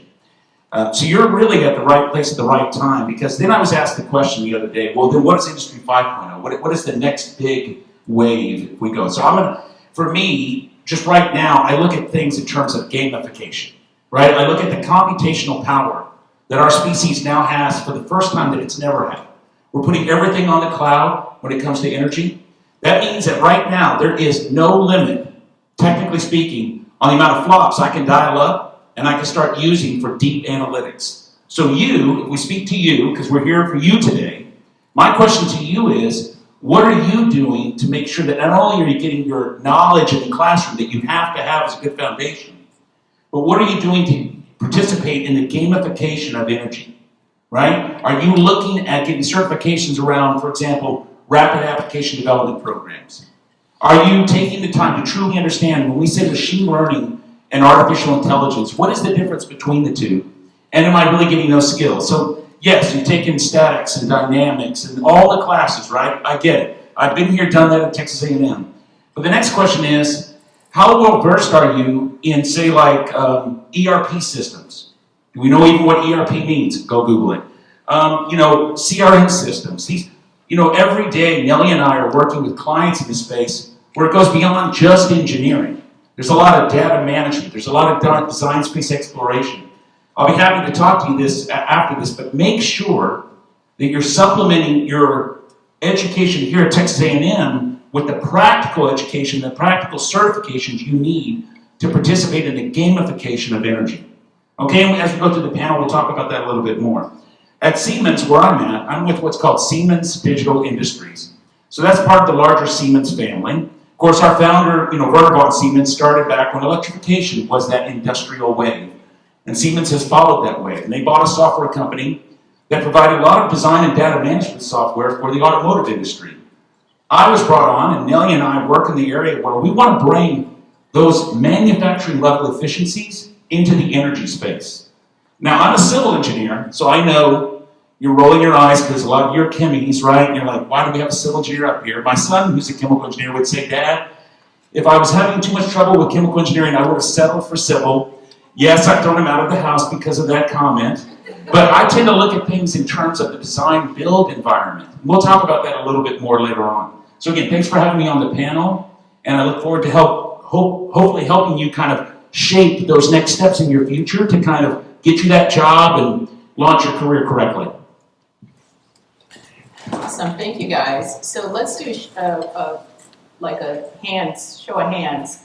How many folks are engineering, petroleum engineering students here? Most of you? All of us. How many of you all are doing any kind of programming classes or data? I think it's now integrated in your course, right? Data analytics. Everybody? Raise them, show of hands. Not everybody. Most of you don't. How many are professionals in the room? 2, 3, 4? Not the panel. All right, well, it's always good to know. So most of you guys, most of the students have computer, some kind of programming background, right? What program? Are you guys just doing like Python, C++ type stuff? Okay, all right. All right, so that's good for us to know, I think, right? Who we're talking to. We have a number of questions we prepared. Like I said, if you all have more questions that you want to add, make sure you're using the Slido, and then we'll get those on the other end. But we want to make this conversational, right? And I'll be taking notes so that I can remember what we say. But one of the questions that came up, and I'll probably start with Satish on this one, is the role of technology in respect to organizations. How do you think technology is catering to the current, kind of the current energy industry situation today? And maybe you mentioned a little bit, but. Yeah, so if you look at broadly energy industry, I think technology is everywhere, be it in production or generation. It could be in oil and gas, it could be in renewables, it could be in geothermal, etc. It's in the distribution, it's in the delivery. I think it encompasses all things. But if you look at what's common across all these different things, it comes down to 3 things actually. Can I understand what's going on in my assets or equipments right now? Call it surveillance. Can I analyze and understand what it would do or predict an outcome, something that humans used to do in the cognitive reasoning? That's analysis. And the third thing is, can I do something about it actually? And that's basically coming up with some kind of a remediation measure or optimization fundamentally. So in all these 3 different things, I think there's a lot of aspects of technology that goes on, and they are improving as every day. In the realm of surveillance, you have IoTs. You can handle large amounts of data today that was not possible. With engineering technologies, now we can drill extremely long laterals, like 10-mile laterals, extremely complex fracture jobs. In the sensing world, I think there was a reference earlier today. You can measure not just simple downhole measurements and things like that. You can get it at sub-second frequencies right now. Deep sensing. There's a lot of things that are happening out there. Likewise, once you have the data, the analysis pieces of that, the algorithms and the models and the modeling methodologies that themselves are fundamentally changing. I think we are reinventing how we could maybe solve the pressure transient equation today, actually, or there are better ways of modeling many of these different things too. There are many purposes. I mean, at the end of the day, it all derives based on value as to why you need to impose something. I think, as Jonathan mentioned, at the end of the day, all the energy companies are out there to create value. But how can you add value? And as long as the technology is applied at the right point in each of these different steps. I think it's got a lot of things to cater. It's doing that today, and it still is going to be an ongoing journey for the next several years as well. All right, so the reason Vivek brought me up here is because we're gonna get a little bit deeper. We're gonna ask some quick questions. So let me ask you guys this question. How many of you guys are doing physics-based analytics? Do you know what that is? Incorporating simulation with AI? Anybody, raise your hand. 1, 2, 3. One of you looks like a professional. Is everybody a student that's doing this? How many students are doing physics-based AI? Okay. How many of you know what that is? Raise your hand if you know what physics-based AI. Okay. Satish, you talked about being in physics-based AI and doing this type of thing. Can you explain what that is and walk us through what you're doing and the type of, why do you need that personally? Yeah. So if you are either doing, let's say, chemical engineering or petroleum engineering or any core or any fundamental engineering, what do you learn? You learn mass transfer, heat transfer, momentum transfer, thermodynamics, all the classical methods of solving things. How do you know what equations to apply? You judge based on whatever you're observing. What are the relevant mechanisms? You impose what you want to say, and then you kind of model those things. But what if you do not really understand the underlying phenomena yourselves? What do? We do experiments, a scientific method. So we collect data, we collect inputs and outputs, and then you postulate some hypothesis, and then you kind of come up with that. But what if you do not know the data, the structure that kind of relates those inputs and outputs? We can go the other extreme. If you have lots and lots of data, you can go and try blind ML or blind AI. The problem that we have in the energy industry, I would say broadly, not just the energy industry, manufacturing, process, and many such industries is we don't have that amount of data on which we can train. It's not the same problem as what Google and IBM and Facebook and these companies are solving, right? So we don't have billions and billions of snapshots of your reservoirs available for us to train. So we do need to impose some kind of physical consistency to all the interpretations that are coming out from just applying machine learning. How can you do that? You can, if you trust your physics-based models, you can come, let's say it's on the left-hand side actually, you can come from the left actually and then try to say, hey, can I run this a little bit faster? That's value add. So in that sense, can I impose data-driven methods to do that? You can reduce the complexity of your models. On the other side, if you're coming from the right, from a pure data-driven world, you can ask, okay, can I impose some physical consistency in my data-driven methods? I know, let's say if you're modeling a compressor, there are certain ratios of discharge pressure, compression, suction pressure. These things matter something. Some principles of thermodynamics, maybe you can impose those features. And then if you don't have either end of them, actually, you can stay in between, and then you can model something in a reduced sense, actually. So there are various, there's a spectrum of possibilities that exist when it comes to that. It goes with several names. I don't think the industry has a good terminology for that yet. You may have heard names like physics guided theoretical learning or physics-informed machine learning. There are so many different names for this, but at the end of the day, we call it hybrid models, and there's a variety of them that could potentially benefit from. If I were to give you a pattern, there are typically 3 patterns when you will apply physics-informed machine learning or any of these kinds of methods actually. When you do not understand the underlying physical phenomena that you're trying to model, especially if you're working with extremely new systems, number 1.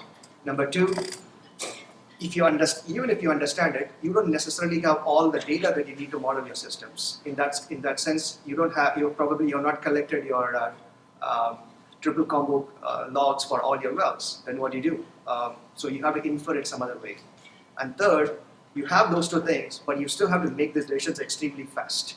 And you need to do it at the pace of your operations to make realistic decisions. And again, you want to improve on speed. That's the 3rd use case, actually. So these are the 3 cases where you may want to be thinking about applying some kind of analytics and combining them with physics. Okay. So we sometimes we call them first principles based AI. There's different names. Does everybody understand that? Do you guys raise your hand if you got it? I'm going to pick someone off these hands to give a summary of what Satish just said. Keep your hands up. Come on. Raise your hand if you understood what Satish just said. Raise your hand. Come on. All right. What's your name? Teresa. Teresa, can you summarize for everybody? I'll try to give a very concise. Can you guys hear her? Do we need to give her a mic? So you can run models faster. You can increase or reduce complexity, and then when you don't understand the physical phenomena of the model, this is a good application for use. Okay. Give me an example, Teresa, of some kind of like equation that you guys use. I did class like almost 30 years ago. I still remember Bernoulli equations. You guys know an equation? Which one? He said Bernoulli. You can't use the one I did. All right, Bernoulli, right? Yeah. So if you already know the Bernoulli equation works, why would you use AI to solve something you already know? You know it. You have an equation there, right? You already have an algorithm that's proven, right? Why wouldn't you feed your data and validate your data against that existing algorithm and then run your AI on the unknown part, the unpredictable part? It takes more time. Which way? Running your data on the model or running your data on the raw data? Or running your AI on the model plus AI, or running it on the AI on the data, raw data? If you don't incorporate the physics, it's going to take more time. Okay, so that goes back to what Satish was saying, right? It could take more time, right? So we could spend a whole panel on this topic. It's really interesting. I encourage you guys to research it. But I did want to ask John, because we call this, we do some of this in Siemens too. We call it executable digital twin. So give us some of your thoughts on it. What do you think about this? I know Satish just gave a lot, but what are your thoughts on it? So when you think about the models that you first create, right, you're in ideal conditions, right? And then you meet the real world, right? And so as you have performance of assets in the field, and you look at corrosion and erosion, how Mother Nature's trying to oxidize everything that we put out there, now you want to bring that raw data, that data back from the field, and actually run it against the initial model you had and improve that model, right? And you need to do that iteratively. So if you think about a digital twin, okay, so in your mind you might think, okay, I've got this high definition, photoplausible model in my mind, but that's only the beginning, right? There's all the geometry, what we call the bill of materials, the data, the metadata that's all associated with the performance of that asset. So now I have this kind of closed loop to constantly improve the models. So the next time I'm going out to the field, I'll account for weather and atmospheric pressure and on and on and on, all the variables and so forth. Now the interesting thing is, we cannot help, when we first model, to introduce human bias into that model every time. The beauty is, what Nellie and I get to work with is a way to do what we call design space exploration around that digital twin. So that as that asset is executing in the field and I'm bringing that data back, I allow myself to take the human out of the equation, right? Allow there to be parameters on all the variables in these long equations that are analyzing performance. And then from that, it's interesting to see what we see evolve from this analysis when you don't allow a human to control the model. So what's real exciting here is, I think, again, as I said earlier on, because there's almost no limit to really what you can put as computational power and analytics, instead of running 1 or 2 or 3 iterations of a model I've created and then vary that against what I'm seeing as raw data feeding back, I can now allow the machine to run 1,000, 2,000, 3,000 iterations in the same time frame on the cloud. And now we start looking at not just one potential optimal solution to the real world conditions I'm seeing. Now we're looking at a basket, a range of optimal solutions, right? So now you're allowed to take your degree and instead of spending time building models in Excel and trying to crunch out the numbers, on your laptop, you've got the cloud. And you can spend more of your time analyzing a range of potential solutions versus trying to just develop 2 or 3 at the same time. So that's what's been so powerful about this executable digital twin closed loop that we've been able to create. So I'm bringing this up because a lot of you guys are in the domain. You're petroleum engineers. You're not computer science. So you're probably wondering, so what is my job going away, right? You really, remember, if we're bringing in these hybrid models or these combined models, that means we need people that understand the model. So the computer scientists, if they were in the room, they would say, why would we don't need a Bernoulli equation, AI will solve it, right? That's what they'll tell you. But why would I use my AI that I'm spending millions of dollars to solve something I already know? Why not just hire somebody that understands the domain, and can tell me where my gaps are, right? So it's really critical to understand a little bit of that as you guys are moving through, because your world is changing. Like, we can't really advise you on what your world's gonna look like when you graduate, right? So these are kind of the debates we're having. So I'm gonna move off this topic, and if you have questions on this, put them in the Slido, right? We're gonna move to the next topic. Unless, Jonathan, you wanted to talk about this, but I wanted to move to another topic that I thought would be more interesting to get your feedback, unless you were itching to talk about. No, please. Okay. So I want to talk about, we've been talking a little bit, about this kind of hybrid data and physics-based modeling, but I want to talk about the importance of data and value creation using these massive data models. So let's go back to just data, right? Especially in the oil and gas industry, and as we're transitioning, the industry is transitioning. So what are your thoughts on that? Yeah, sure. So I think we went through different phases. So I think first phase was, wow, there's terabytes, like the volume of data was incredible. How do we manage this? And then it turned into, okay, there's a lot, and not only that there's a lot, but it's complex. It's, four-dimensional.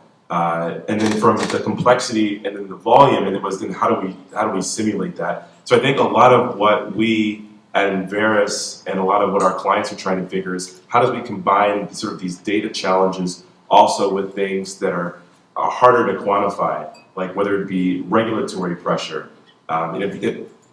Things can make sense in a simulation or on paper, and then when you go to execute the project, there's all these other external factors that will either make the project successful or tank it. So I think a lot of the big next challenge is how do we take the data and what we're seeing, combine that with other things that are a little bit harder to quantify to do a better job to sort of objectify, what's going on with some of the projects that we're working on is one big thing on the data side. Then also, I think combining it, there's basically three ways that I try to tackle problems. I look at it from the employee perspective, I look at it from our client's perspective, but then also look at it in terms of like the shareholder perspective. And I think a lot of times when we're overly focused on things that are quite technical, we sort of discount the importance of the folks that are making our business go and are actually writing those checks. So how much do things cost? The gentleman before was talking about you can spend money and get this much production,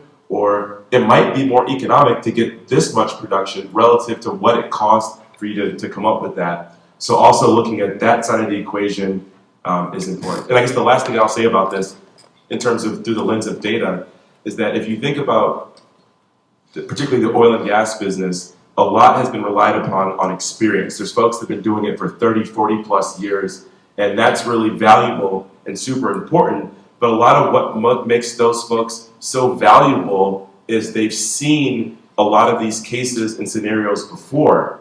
And now with the benefit of data and storing it and processing it, not that we're replacing those individuals, that's still quite important, but we can sort of shortcut the value that they're bringing, because I guess what's the best way to say this, the experiences that they've gone through, we can now put into models and program and quantify in a way that was not possible in the past. Had to rely on those individuals that have gone through that process. So I think in a lot of ways for folks that are just starting at their career, they can get the benefit of hindsight right out the gate as they enter the workforce. Sorry, I'm a little congested. No, that's a good perspective. So I'm kind of visualizing circles in my head from what you just said. So on one hand, we had John and Satish talking about, I would call it the upstream, the left of the diagram, right? I have engineering problems. How do I build this, And then in the middle, I have data, right? I'm collecting. And then on this side, Jonathan, you started talking about, well, this data is actually interacting in a society with people, right? So people, they're not engineering problems. Can you guys still hear me? But they're part of your engineering equation, right? So how do you incorporate this other circle without throwing your pen into your overview of your doing, right?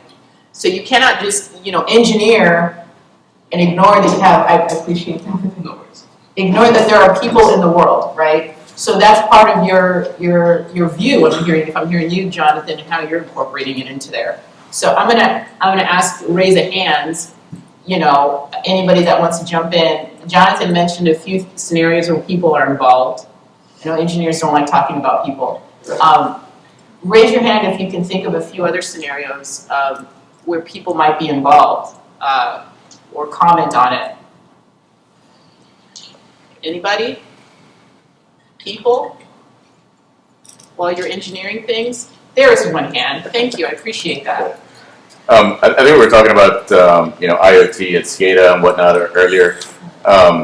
As we move in that direction of automation, you still have a lot of people who are handling that data. It is moving in that direction, but a lot of experience is still there. People are still at the rig site, but until everything is automated, and then forever still to monitor, you're still going to need that people and their experiences as we transition to more and more automation.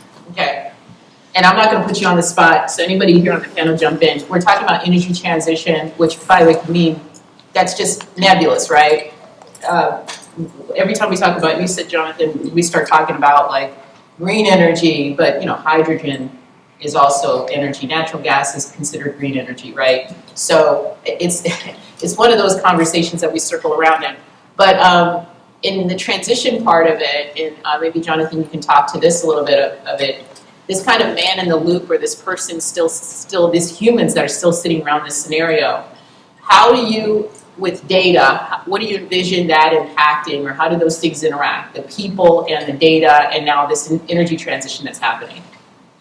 Yeah, I think some of the other panelists mentioned this. I think the profile of the average employee at an energy company, based on their skills and talents and what they can bring to the table, is going to shift relative to what we've seen in the past. I mean, if you think even sort of 10, 15 years ago, you had armies of folks drawing type curves by hand, doing a lot of the math problems, even on the financial side, discounting the cash flows by hand. And I think the software and the technology has gotten so good that the types of problems that the average employee will be asked to tackle is quite different. And I love that you mentioned some of the CRM systems. Like, it's important to have a great technical base, but if you get into these companies and you're having to do stuff in Salesforce and all these other packages, we're like, well, I didn't study this, but this is, I won't say equally important, but certainly if you don't have that part sort of in your toolbox, you're at a distinct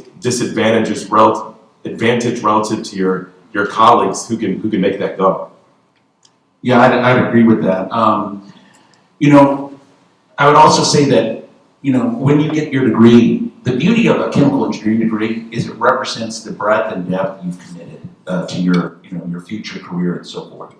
And that's real exciting. And so you talked about planting your flag earlier, right? And I would say also the willingness to move and plant your flag elsewhere as the industry changes and so forth. So as we transition, here in energy, in 2020, there was about $3.7 trillion in global chemical sales. By 2020, if I remember my research, by 2025 or 2028, it's going to be well over $6 trillion. Now, as you do that, guess what has to happen? Somebody has to build all that, right? So you may be coming out of here with a chemical engineering degree, right? But you may be called upon to do things that are outside of that degree. In fact, I will bet a paycheck that there's a chance that your first job you're going to be doing anything but chemical engineering at some point.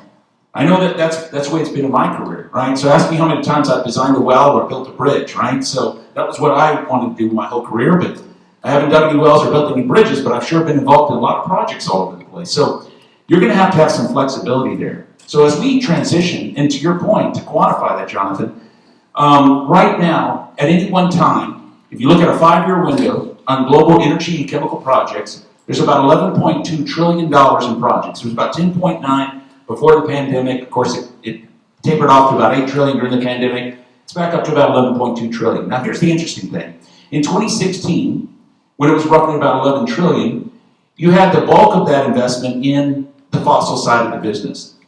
Fast forward to 2023, you see a $3.7 trillion decrease in fossil investments, and almost a dollar for dollar increase. There's been a $3.7 trillion increase in the clean tech side, right? But what does that mean for oil and gas? What does that mean for you as we go through this transition and we think about the people is, there are certain skills, and if you listen to Nelia, she's giving you the hints, right, and the directives. There are other skills you need to allow yourself to move your flags you planted. You could be that chemical engineer, but you need to be that chemical engineer that can go Go out and do a boiler inspection. You need to be a chemical engineer who can be asked back at the home office to maybe model out some things, run some analytics. You'll plant your flag, but you'll have to have a breadth of skills that maybe you're not necessarily getting a lot of hardcore experience around right now, but be ready for it. It's going to come with your first job. So I did just want to correct, I think most folks in here are petroleum engineers, right? All right, so that they probably don't appreciate you talking. Okay, all right. They think they're better than. So let me rewind. Yeah, the petroleum engineers think they're better than the other. It's a harder degree. It's a bunch of malarkey. Well, I must have said I didn't like people with chemical engineers because they were saying they were chemical. They're all chemies in here. All right. So petroleum engineer, though, you guys get beat up a lot, right? Because every time the market goes down, you're scared if you're going to have a job. So the human in the loop question is probably important to you, right? Can we automate petroleum engineers, right? And are we going to be drilling in the future with transition? And if we do drill, are these going to be manless drills? Right? We don't need a human. We just have computer science people with these manless drill rigs, and you guys are made obsolete essentially, right? So I'm sure you're wondering that. Have you guys discussed that? I'm seeing some heads nod, right? So the human that circles, those three circles, and why I wanted everyone to kind of comment and enrich the discussion is there's two areas I think you guys should really dig into as you're looking at the data, right? Because the argument now is we got the data, we don't need you guys. Right? I think, Jonathan, you said we're capturing the experiences of the experts and digitizing them, if I'm summarizing your thoughts right. Sure, yeah. Right?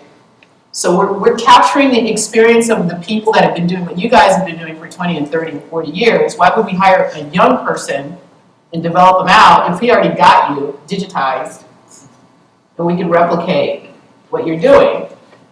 So you have to kind of challenge yourself as to, okay, what am I bringing to the table when I walk out into the world, especially in energy transition? And I think, John, you really tied on it, is like this stuff is moving, right? So you're bringing in your knowledge of understanding of how to solve problems in this space, right? And then, so when you think of those balloons, and I'm probably going to be challenged by somebody who maybe not today, but in the future says, there's more than 3 balloons in that picture, right? When you think of those balloons, you think physics or domain or first principles modeling, that's what you're studying today. Humans, that's who you are.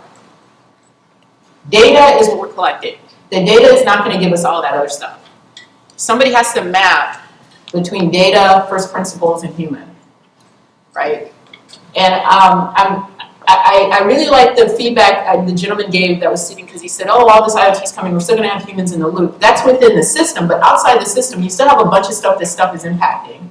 And we still got to migrate stuff into new energies, and some of this stuff will never be migrated. It's just the reality of it. Somebody has to maintain it, and smart people are going to figure out how to take stuff that's already there, legacy systems, right, brownfields, and do new things with those things. And those people need to understand those systems, right?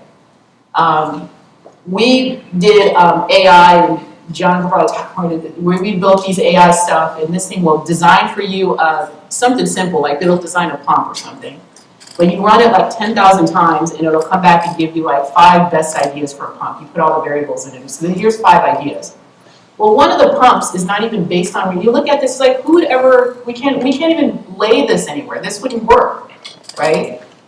So, but you wouldn't know that if you didn't learn an engineer and couldn't look at that thing and say, we couldn't design, this isn't reality, right? So you still need a human to look at the thing and say, yeah, this one's out, right?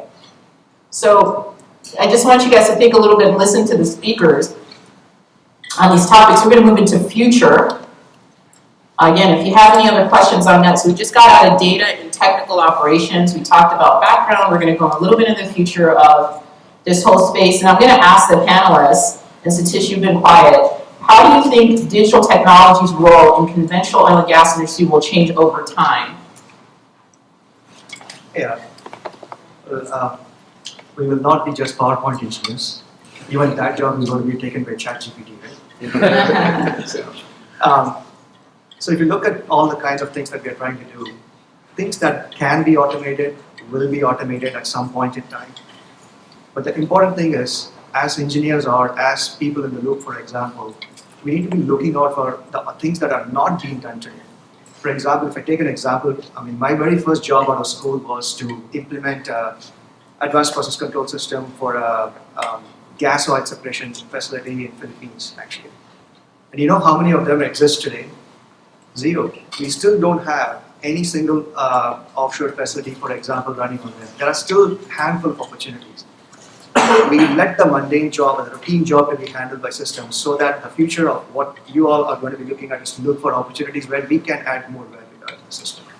How can you do that? You fundamentally go back and look at, in the context of green, and let's say going green, for example, there is a shift from linear ways of operating to more circular ways of operating today. What is linear? You go through the take, make, and waste cycle, and then you try to make it more, can I reuse, can I recycle, can I refuse in a certain given preparing waste, etc. Where are those ideas going to come from? Those have to come from fundamentally from every single person who's going to be operating any of these manufacturing processes, including upstream oil and gas. I think there was an excellent demonstration of artificial lift earlier on, previously today. If you go and look at Permian today, or Midland, or any other basin, for example, how do we really operate the field? We set our, let's say you're doing gas lifts actually, there is a standard rate that everybody follows. Why is it that? Why cannot be something else that is more tuned to the wells, etc.? It requires some effort in order for us to get there. So I think there are lots of opportunities out there I think we need to be looking out for.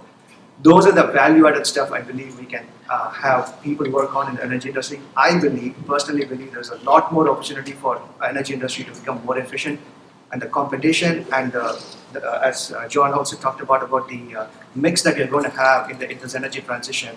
Oil is not going away. There's going to be another competitor in this space, but that's a healthy competition for us to become more efficient, more competitive, and then to improve the value that we do deliver. Yeah, I'm going to pick on John right now. You just provided it, maybe. John, I think you can give us some insight on, forget about oil going away, coal's not going away, right? You could probably give some insight on that. So I'm going to ask you to talk about, this is your bread and butter, kind of the energy mix as it stands, and like what you think of the reality of really how much would be oil and gas versus all these other types of energy, right? Right, thank you for that. So I'm really in the mix of that. So here in Texas, we had the freeze in, what was it, 2021, right? So we lost power for many days and so forth. Well, you know who else lost a lot of power? The Houston Ship Channel, right? The largest source of jet fuel for our U.S. military and for the commercial aviation here in the United States. That was a real problem. Now, they had wind and solar available, right?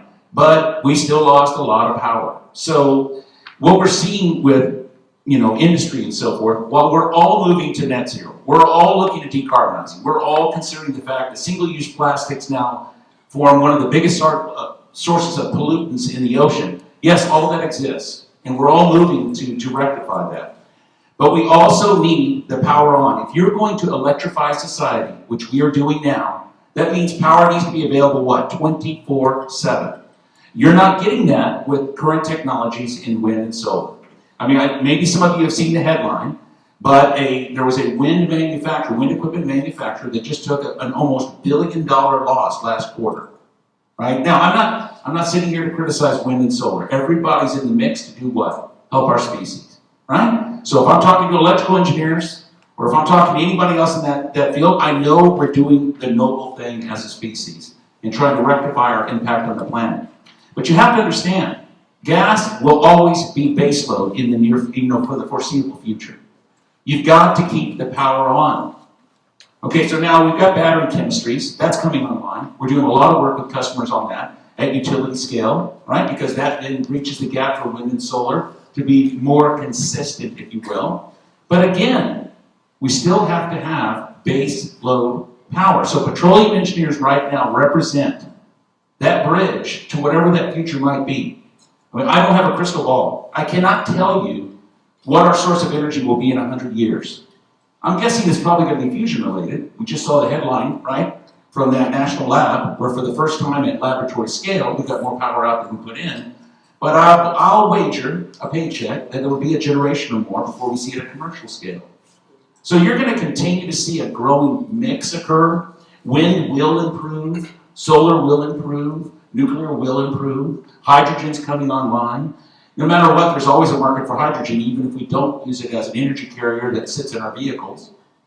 So you're going to see a growing mix, but you are not going to see long-chain hydrocarbons disappear from our species in the next 10 years.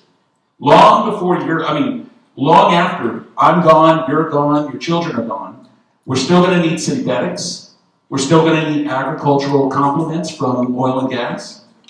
Pharmaceuticals, the list goes on and on of what we use, all the polymers that live in our everyday life. Are we going to get better at managing those plastics? Absolutely we are, right? But you represent that next generation of innovation to get after that. So yes, the energy mix will diversify. Yes, well oil is no longer used for lamps.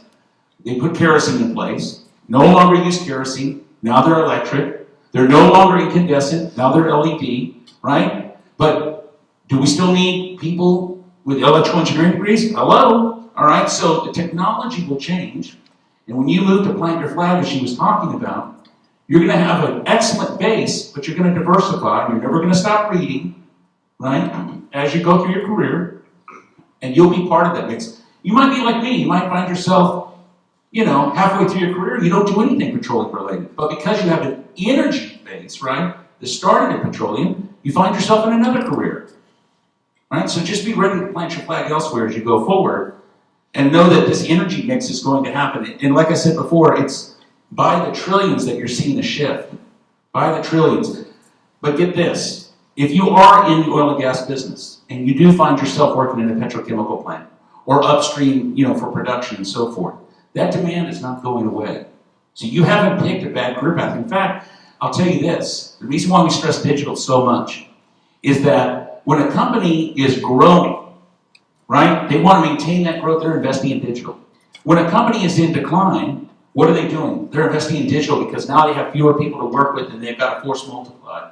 So in good times and bad, guess what people invest in? Digital. And the energy business was a laggard for 30 years. I waited and I waited and I waited for them to catch up. As late as 7 years ago, when I was doing quality assurance in northern Alberta on an open pit mine, everything was in 3-ring binders with ballpoint pens on paper. I know, right? I can't believe it. Now I'm seeing a surge of bringing the digital twin into the field, like never before in my career. So I'm very excited for you. If you focus on the digital in good times and bad, you'll be, as you said, more employable. All right, so we're going to close out the panel discussion. We're going to go to the Q&A session. And in the Q&A, there's a couple questions on ChatGPT, computer vision. What upcoming technologies like computer vision and ChatGPT do you see for? Let me read this right. What's a good user story and why? Okay, so I think you want to say is what new technologies similar to ChatGPT are coming into the industry, and what user cases are there, or what user stories are there for something like a ChatGPT or a computer vision? So maybe Satish, you can start, and then Jonathan, you can go next. Yeah, I think if you look at the last 10 years, what the tech companies have done is they have really solved the problem of trying to generalize image, audio, video, and now language.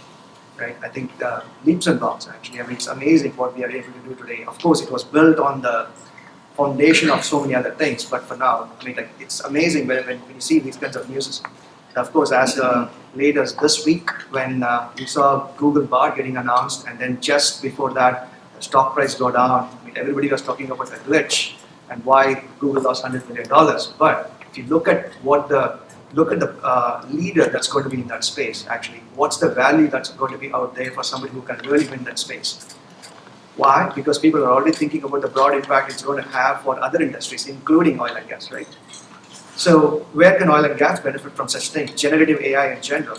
People are already working on how to connect generative AI, which is right now, which is in the large language model space, and trying to connect that with scientific knowledge, actually as well. If you're familiar with Wolfram Alpha, these guys are working on that, and there are other lots of labs who are working on combining these two technologies there as well.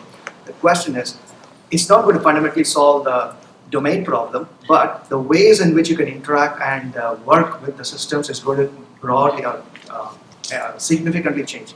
A data company such as Enverus, I mean, imagine the ways in which you can leverage that potential actually. You can ask intelligent questions actually. Now it's going to come down to who can ask better questions rather than who can solve it fastest actually anymore.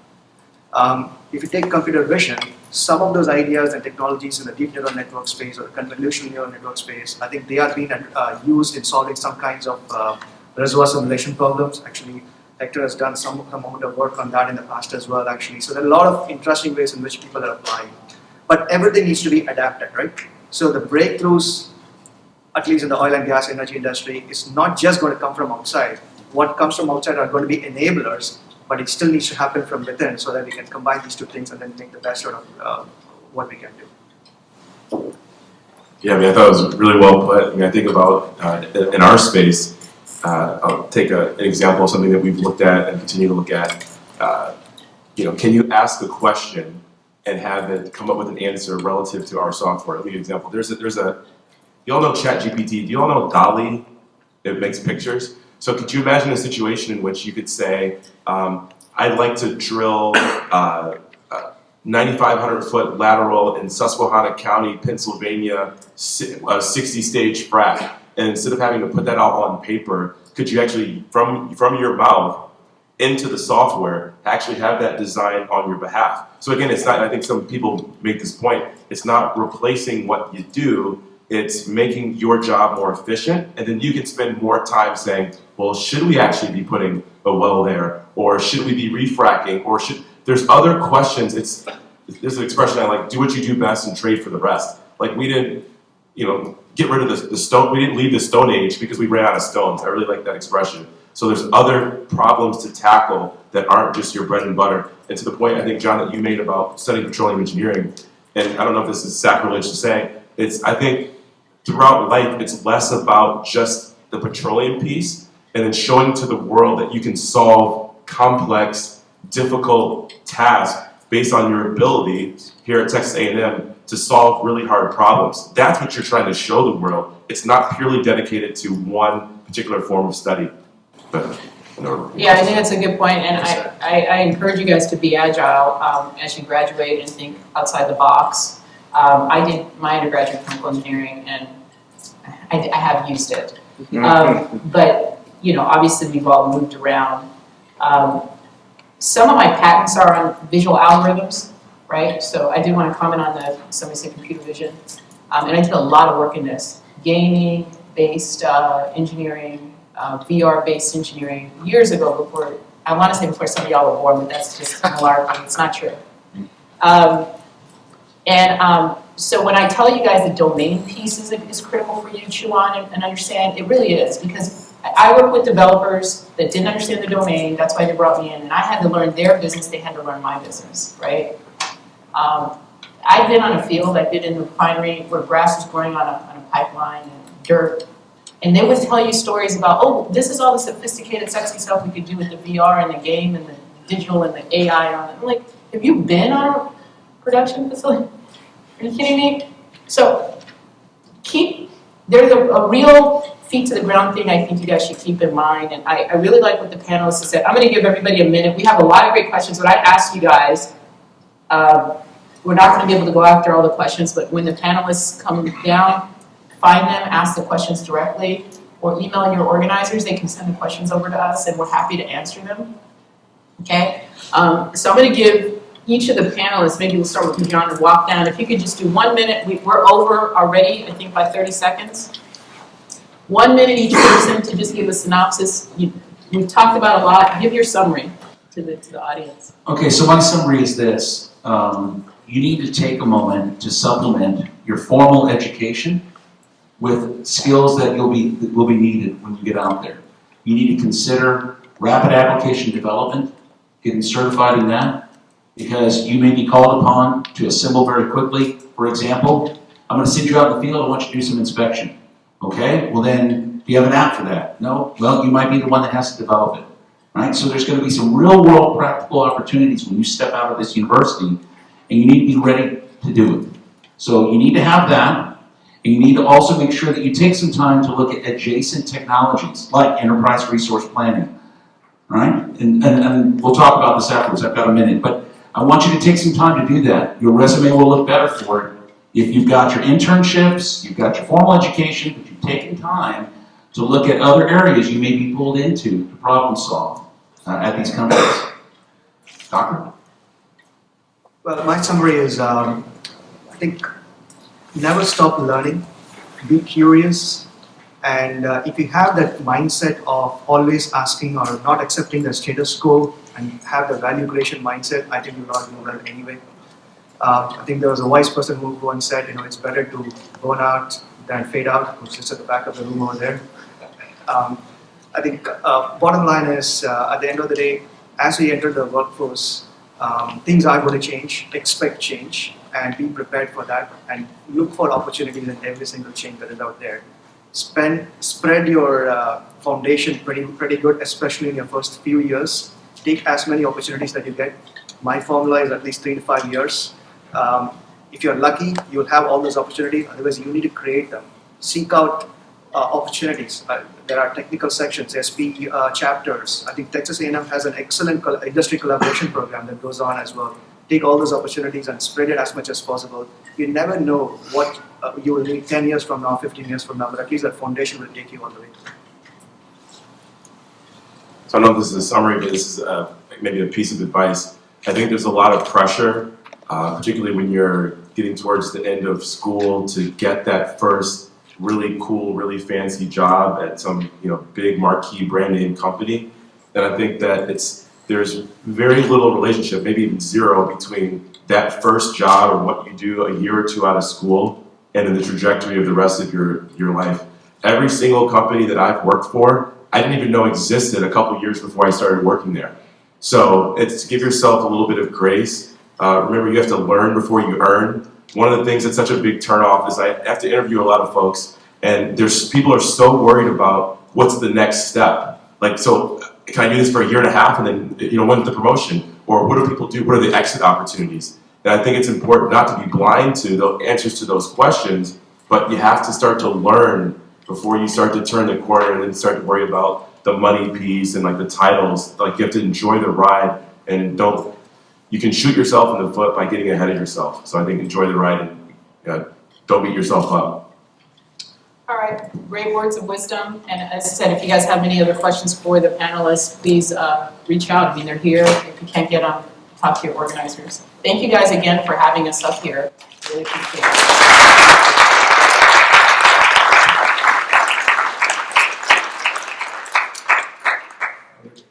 Thank you so much for the panel. It was an amazing discussion. We have a small token of gratitude for each of the panelists. We have Teresa, Kasim, and all of those. Thank you. Great, cheers, thank you.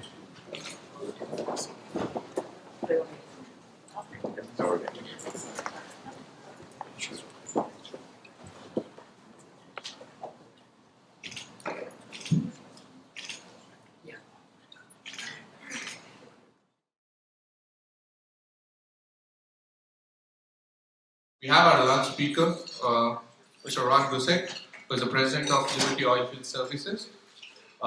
We recently TAMU-SPE did a podcast with Mr. Gusek, and it was a sensational hit. And it's our pleasure to have you here, sir, once more. Thank you so much for taking time. I'll do a quick introduction. Mr. Ron Gusek has been the president of Liberty Oilfield Services since November 2016.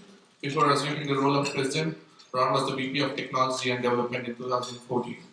For the past 25 years, Ron has garnered extensive oil and gas experience in North America and extended his knowledge of operations through travels to Asia, Russia, and the Middle East.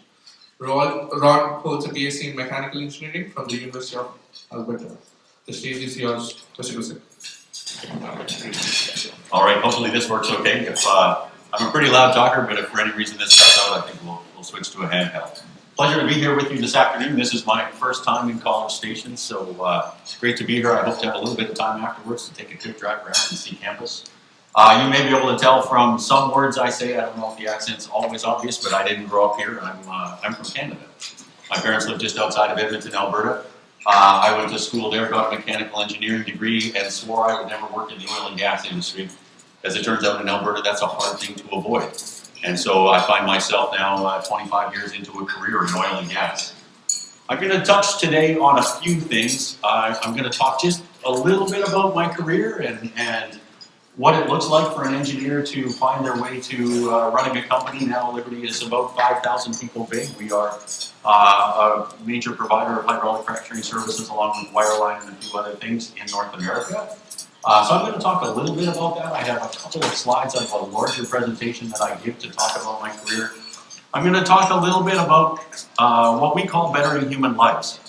And really that's a focus around the use of energy in the world and the narrative that I think we need to be carrying on in North America around the use of energy, certainly in Europe as well, but maybe a bit broader perspective. So I'm going to talk a little bit about that. I'm going to touch a little on a couple of technologies that we are stepping outside of the oil and gas industry to do. So as we do think about alternative uses of the knowledge that we have, where we're putting some of that to work in Liberty.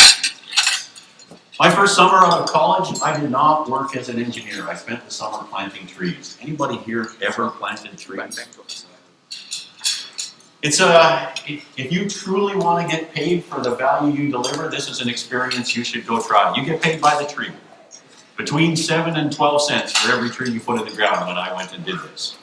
It cost me $20 a day in camp fees, so you know, on average, the first 200 trees you put in the ground just got you out of the hole. You started every day in debt and you had to work your way out of the hole, and then everything over and above that was money in your pocket. It's a tough way to earn a living for the summer, for sure. The weather is incredibly variable, and we didn't stop, just like me in the industry. We didn't stop whether it was raining or boiling hot. It didn't matter how big the mosquitoes were. It didn't matter what the conditions were outside. We planted trees day in and day out for the entire summer.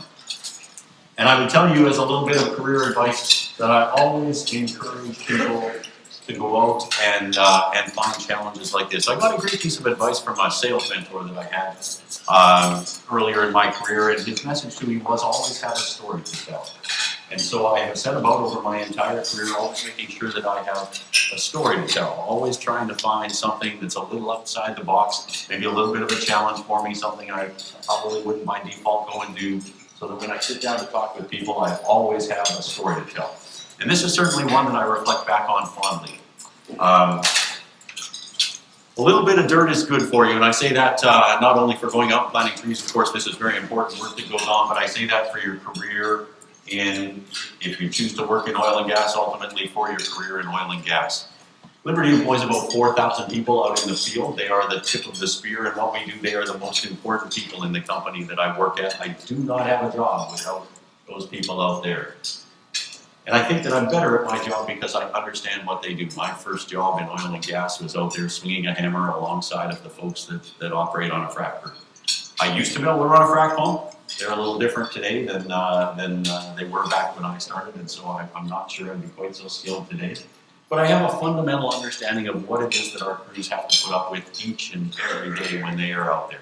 I did that in northern Alberta. I did it in the dead of winter. I started on New Year's of 1998 was when I started on a frac crew, and I worked through that winter in Alberta, so I know what it's like to stand outside at 40 below and try to deal with a leak in a piece of iron, or to tear a blender out of the middle of a frac crew or something like that.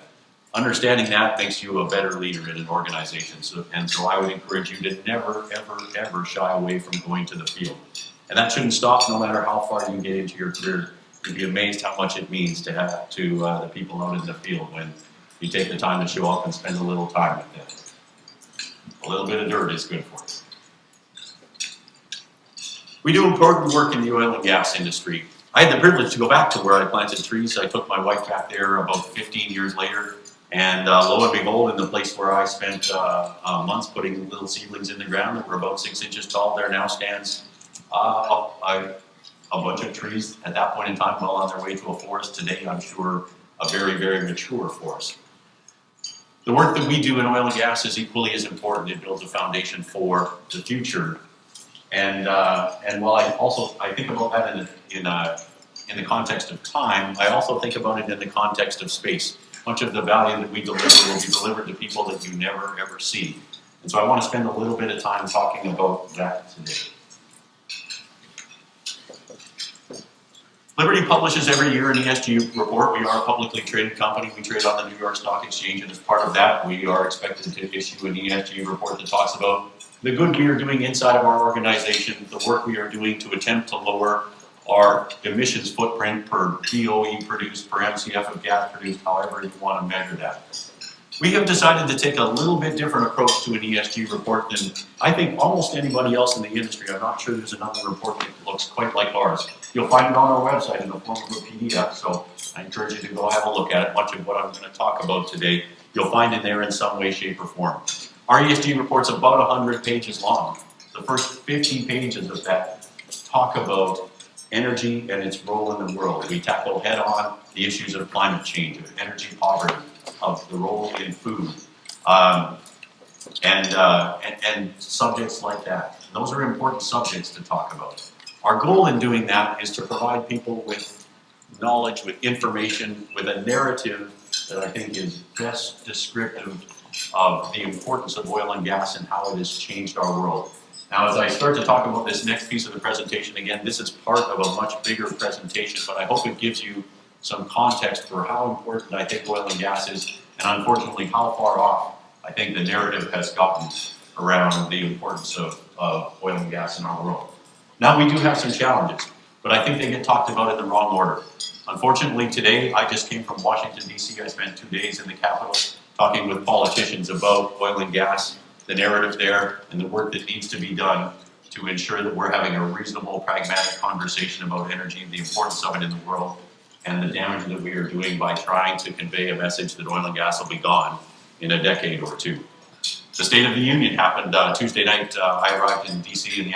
on Tuesday afternoon. The State of the Union was that night. We had a watch party for it. For those of you who watched, you will have heard President Biden take a step off script and say that oil and gas will be necessary for at least a decade. If you were listening closely, you will have heard a lot of chuckles when that happened. And while I applaud him for doing that, while I applaud him for at least acknowledging that oil and gas is going to have a role for a decade, I think that was a gross misunderstatement around the longevity of oil and gas. Do all of you have a career for as long as you choose to in oil and gas? I absolutely think so. I would stand here confidently and tell you that oil and gas will be an important part of our world for decades and decades and decades to come. And we're going to talk a little bit about why that is the case. Now, we have some other challenges as well. And on the right side of this, of course, we talk about climate change. Climate change is a slow-moving issue. It's not happening tomorrow. We're not falling off a cliff. There is nothing in 10 years' time that is going to bring about the end of civilization as we know it as a result of climate change. No document put together by the IPCC says that. Instead, what we have is an issue that is going to take some time to manifest itself, an issue that we have plenty of time to adapt to. And humanity has shown themselves to be a very adaptable group of people. We live underwater already. How many people here have been to the Netherlands? 60% of the country underwater if dikes disappear tomorrow. But they do a very, very great job of managing that there. We can live with a modest sea level rising at a modest rate like it does today.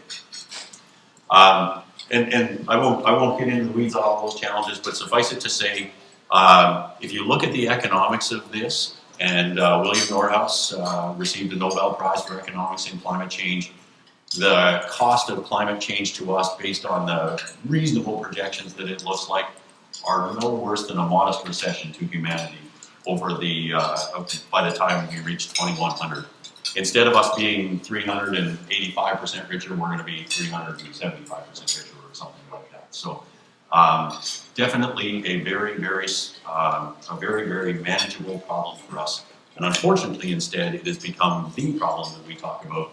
And I think we forget about the problem on the left and the one in the middle a little too much. And that was my goal in DC. Certainly, I was there with a number of other leaders from the industry to talk about that, to try to make sure that the narrative is the conversation around these two boxes on the left before we talk about the one on the right. So let's talk about energy use over the last couple of hundred years. I will stand here and tell you I detest the term energy transition. Everybody know what the definition of a transition is? It's a change from one thing to another thing, from one place to another place. Anybody see a transition going on up here? I can zoom in there, you still would not see a transition going on. We've not had an energy transition to speak of in the last 200 years. You will see at the very bottom of that traditional biomass. Does it look like traditional biomass use has gotten smaller to anybody up there? We haven't even transitioned away from that, which is very unfortunate. If you want to talk about something that is harming humanity, the use of traditional biomass as an energy form in the world is heartbreaking to me. And that is something that does need to go away. Instead, I'd like to use the term energy expansion. I'm going to provide you a little more in terms of statistics here, but just at a high level to start, we have 1 billion people today in the world who have no access to electricity at all. We have another 1 billion who have access to less electricity than your refrigerator uses on an annual basis. That is a travesty, that those people have to live life without access to energy like you and I enjoy each and every day. And so as those people begin to find their way into a different level of life, as they begin to lift themselves out of poverty and into a life that starts to resemble middle class, with that comes the use of energy. And so we are going to consume more and more and more energy. We have not reached peak energy consumption here on planet Earth. And so while we continue to add meaningful amounts of energy, mostly in the form of wind and solar today, although in North America, in China, of course, that's primarily coming in the form of coal, north of 200 gigawatts of new coal plants constructed over there, and they are still going full steam ahead. That is just starting to fill in that incremental wedge at the top as we continue to use more and more energy. Now, there's a great story that comes with that incremental use of energy. Humanity has been on this earth for a long, long time, but we live a very, very different life in the last 150 or 200 years than we have lived for thousands and thousands and thousands of years before that. And there are 2 reasons for that. One, freedom, liberty. There's a reason we're called liberty. And that's because we appreciate all that we enjoy in this world and the freedom that we have come to enjoy. But the other of those is access to affordable, reliable energy. So, back to my point about an energy transition. I'm 51 years old. I turned 52 this year. Way back there in 1971, fossil fuels provided 87% of primary energy consumed on the Earth. Today, when I'm 51 years old, there aren't new numbers, so I have numbers back at 2019. We've managed to move the needle by a whopping 4%. At the pace of transition we're at right now, it takes about 500 years to move entirely away from fossil fuels. Now, it'll probably get a little faster than that. I'm not standing here and telling you that in 100 years I don't believe we can't be done using fossil fuels. But is it happening tomorrow? Is it happening in a decade? Is it happening by 2050? I'd say highly unlikely. And I think the data very, very clearly supports that. And so if that's the case, we certainly have a lot of work to do. Now, there's some important statistics up here. I talked about a couple of these already, particularly that top line up there. But there are a few other statistics that I want to draw your attention to. The fact that people are still cooking over wood, grass, dung, crop waste. Particulate matter is truly pollution. We talk about CO2 as pollution, but of course you all know that without CO2, life as we know it on this earth ceases to exist. That is an important building block to life. And so, rather than talk about it as pollution, let's talk about it as what it is, which is a critical building block to our world. PM 2.5, that is a pollution that we need to be concerned about. And when you have to cook over wood, sticks, grass, dung, crop waste, you spend your life breathing in PM 2.5, small particulate matter, that shortens people's lifespans significantly. You will hear our CEO, Chris Wright, talk about his favorite hydrocarbon. In fact, you read about it in our report as propane, as LPG, as something that we can provide easily transportable in small canisters very, very cost effectively to people around the world to transition how they cook, to provide them a clean means of cooking their meals and heating their houses day in and day out.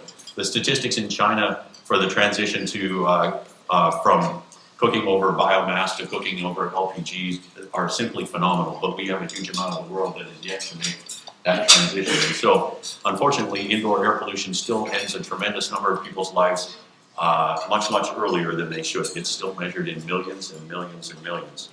And so, it's important that we keep these things in mind. as we have a conversation here in North America around energy supply.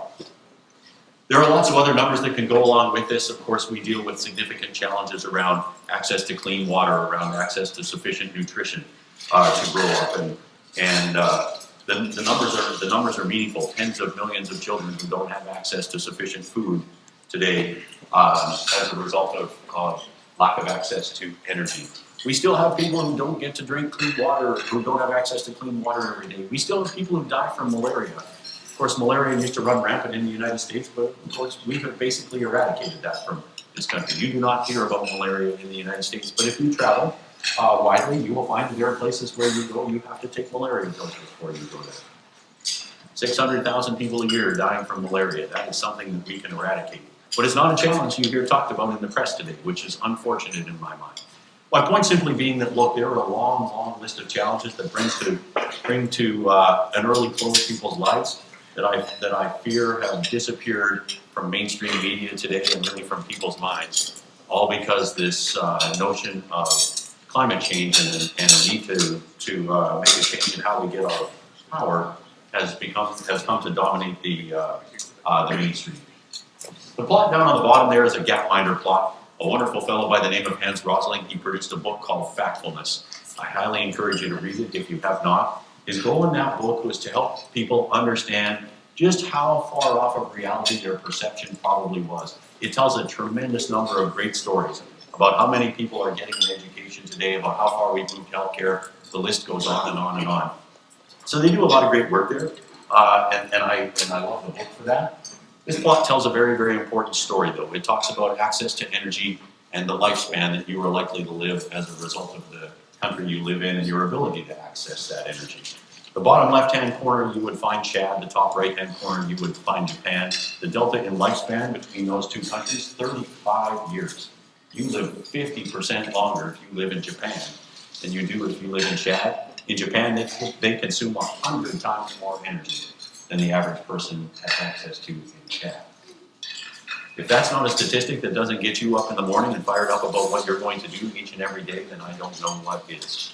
We have a lot of people who need access to energy, and it is life-changing, literally life-changing for those people. Unfortunately, energy poverty is not just in poor countries anymore. And I would point to the challenges we face right here in the United States of America. California now finds itself with the highest adjusted poverty level anywhere in the United States. For a very, very wealthy state, that's a sad, sad thing to say, but that is a fact of that is simply a fact of the situation there now. Of course, housing has become incredibly expensive, but energy prices there are also very, very expensive. It's a tough spot to be in when you're making a choice every day between whether or not you're going to put food on the table or turn the lights on in your house. And we don't want to see people in that situation, particularly here in the United States. But you make policy decisions and you point yourself down a path, and there are outcomes that come as a result of that. Today, energy prices in California are 50% higher than they are across the average of the rest of the United States. And you know what policy decisions they are making that have them headed down that path. In Colorado, where I live, we still have people who heat their houses by wood. They make a choice to do that because it's an economically viable option for them. People shouldn't have to heat their houses by wood anymore. But we have a governor in Colorado who stood up 2 weeks ago at the Colorado Business Roundtable and called natural gas an unreliable fuel source. And just this past week, he issued a letter to the utilities in Colorado with 30 bullet points identifying why we need to transition away from natural gas and towards a 100% renewably provided electric society.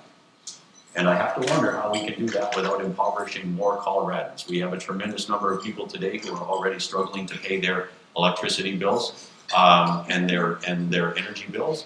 And I'm fearful that we are headed down a path where that number is going to get larger and larger and larger.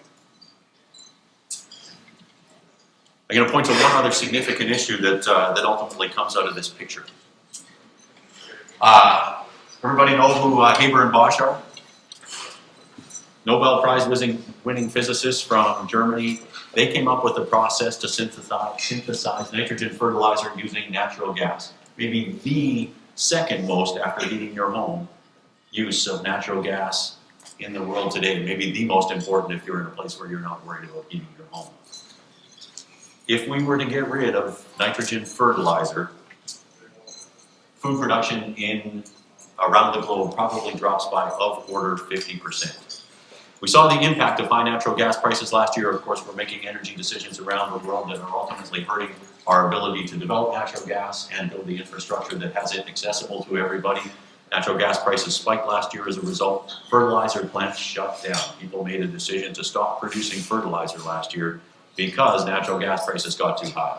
You can see here what happened to the price of particularly wheat as a result. So fertilizer prices on the top graph, wheat prices on the bottom graph. They have come back down a little bit since then, but they are not in a good situation. If you looked at there's call it a bucket of food that is tracked against an index of 100. We spiked to as high as 160 in the early part of last year, kind of through the middle of the year.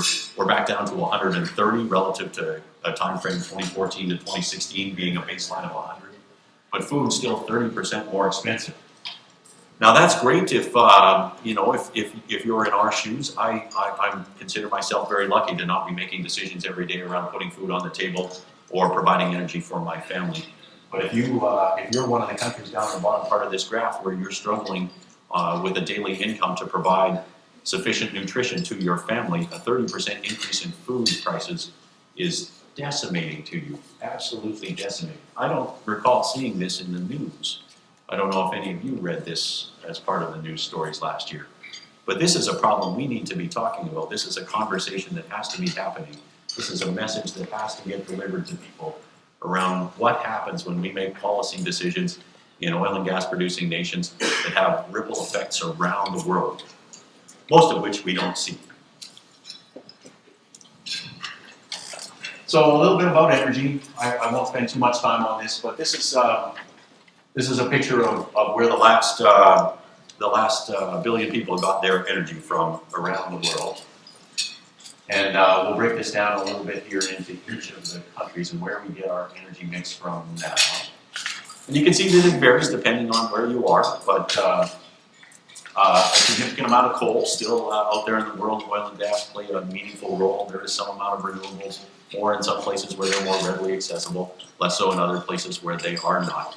But now let me scale these bubbles ultimately to show you what that looks like relative to the amount of energy consumption there and the size of the population. And you can see that, of course, in Asia, half of that pie is still coal. And we have a tremendous amount more energy to bring online there. Of course, China has done a tremendous job lifting their population out of poverty and providing them access to energy to grow their manufacturing base. But India is still on that path upwards and has a tremendous amount of work to do. They will choose the energy source that allows them to provide access to energy to their citizens at the lowest cost possible. Accessible, reliable, affordable energy. China didn't make these decisions by accident. They're the #1 producer of solar panels in the world. Do you think if solar panels weren't the most economic way to provide energy, they wouldn't be using solar panels in China? No, they're building coal because coal is cheap, it's accessible, you can store it, and it's incredibly reliable when you build it as baseload power.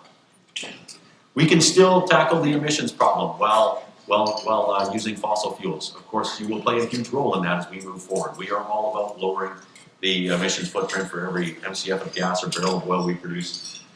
You can look at the aggregate emissions profile here for the United States in the face of massive GDP growth. We are leaders in the world around lowering, and I'll call them pollutants, honestly pollutants.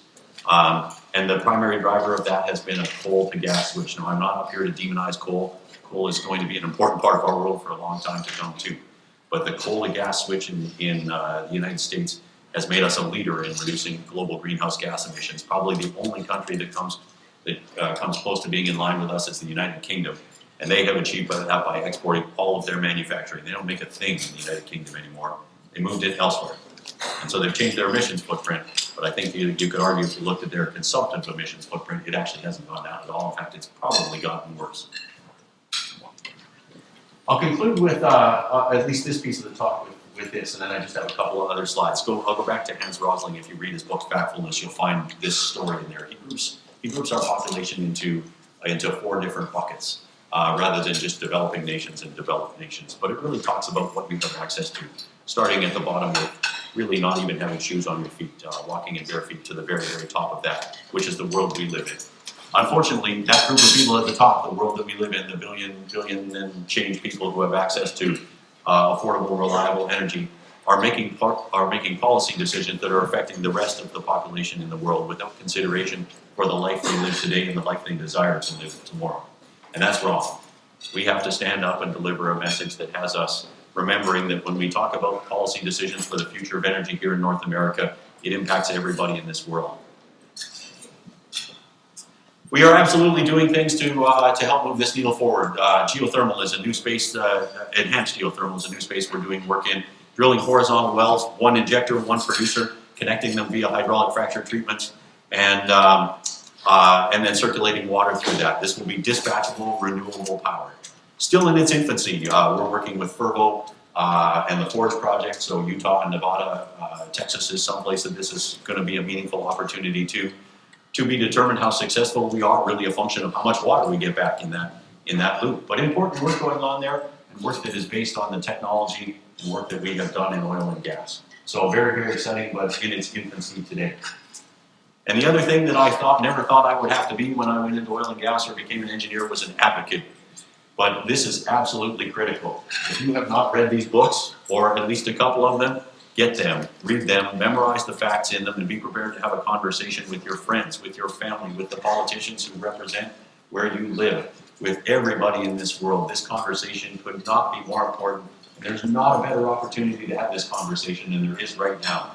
The energy challenge that the world is facing today has opened up an opportunity for a pragmatic conversation around energy, and you have to be part of that as somebody in this industry. So get these books, read them, learn the storyline, read Bettering Human Lives. It's only 50 pages. You'll get through it a lot faster than you will these, but it'll give you the storylines and the facts that are so important to be talking about today. So with that, I don't have a ton of time for questions. I'm around all day, but happy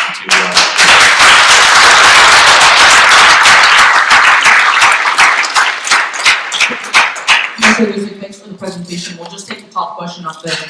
I won't say transition, I'll say evolution. But how do you see the current energy evolution impacting fracturing practices for unconventionals, given that Liberty is on top of this technology? So look, yeah, as I've said, I don't think there's a transition going on. I think oil and gas is going to have an important role in this world for decades and decades and decades to come, which means that fracturing is going to be an important part of this world for decades and decades and decades to come. But it is incumbent upon us to do that as efficiently, as effectively as we possibly can. And so that means innovating when it comes to technology. That means innovating in the subsurface so that we recover the most amount of oil or gas possible. You're studying this in reservoir engineering. You know what our recovery rates look like in an unconventional reservoir. You know, while I'm very, very proud of what our industry does, those numbers are nothing short of embarrassing. That we can get 15% of the hydrocarbon out of a reservoir that we work on. Gosh, we've got a massive opportunity. Can you imagine if we could simply double that? What that would mean for reducing the impact in terms of producing a barrel of oil or an MCF of gas?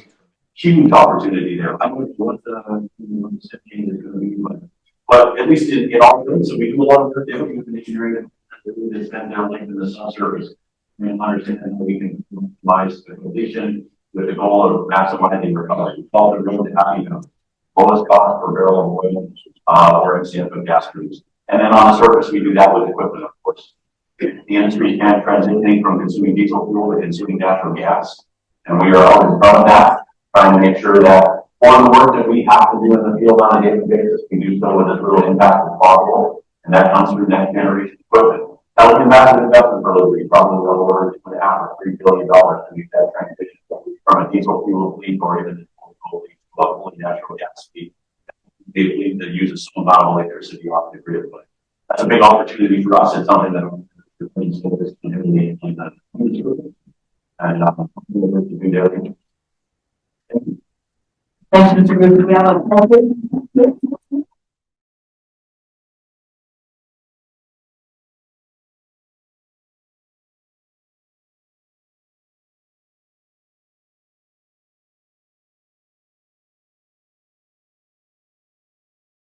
Without further ado, Ms. Wilson, it's the floor is yours. Thank you. Thank you, thank you. And thank you for inviting me to come and speak. It's been a great day, some great talks. Teresa asked me to give a talk about, how do you navigate, your early career for your long-term development. And so, of course, and she wanted me to talk about my career. I think she told that to everybody today. So I think what you're going to see is sort of a summation of what you've heard today in this talk, with a little twist to it, of course. And I got to put the plant your flag in the talk too. So let's see if I can do that.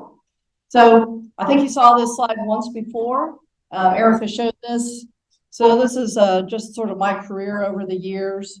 It just shows the West Texas Intermediate crude price. I started it, I think, back around 1979. That's when oil prices, skyrocketed. That's when I went to college. I got my undergrad at LSU. And of course, by the time I graduated, oil prices were dropping. Sound familiar? It is a roller coaster, but what I can tell you is after almost 40 years in the industry, as long as you're what I would call adding value, you'll be okay. You got to be flexible, be willing to go with the change when somebody asks you to do something, but you'll do okay if you know that you're adding value back to that company you're working for. I got one job offer when I graduated from LSU, and it was with a service company, the Western Company of North America. Probably not many people in this room have heard of it. Ron, maybe Ron? Maybe? Okay, thank you. Yeah, okay. Oh, my husband back there too, so. Anyway, it was myself and Judy Trimble when we were the first two females to work for that company as engineers. And that was back in January of 1984. I did that for 2 years, and after 2 years, I was like, I really still want to be driving trucks to location, cutting gel sacks, getting up at 2 a.m. in the morning, working 100-hour work weeks because we weren't on 12-hour shifts. It was you went out and did the job, and you stayed out there until you're done, went back to the yard, washed your truck, went home, ate, went to bed, got up at 2 a.m. the next morning. And so luckily, my job was here in Bryan, Texas for the Western Company. And you can call it luck, call it serendipity. That's what Dr. Lee called it when he got his Legend Award. Was I came over to College Station to Texas A&M, and I met Dr. Lee. I just went into the petroleum department, met Dr. Lee, and said, I want to go to graduate school. And he said, oh, we'd love to have you. And I said, oh, well, I need a job. I said, I can't ask my parents for any more money. I've been working for a couple of years. And he goes, oh, you can just work at our consulting firm, Holdridge and Associates. Well, to me, somebody said the first jobs, first things you do in your career don't necessarily set your career. That set my career right there. Working for a service company, fracking, every day for 2 years, and then going to Holdridge and Associates and learning, getting DOE, Gas Research Institute, money, learning how do you figure out, how do you optimize these completions? Right. I learned all that here at Texas A&M and at Holdridge and Associates. I put the GPAs on here just because I have another slide saying that GPAs matter.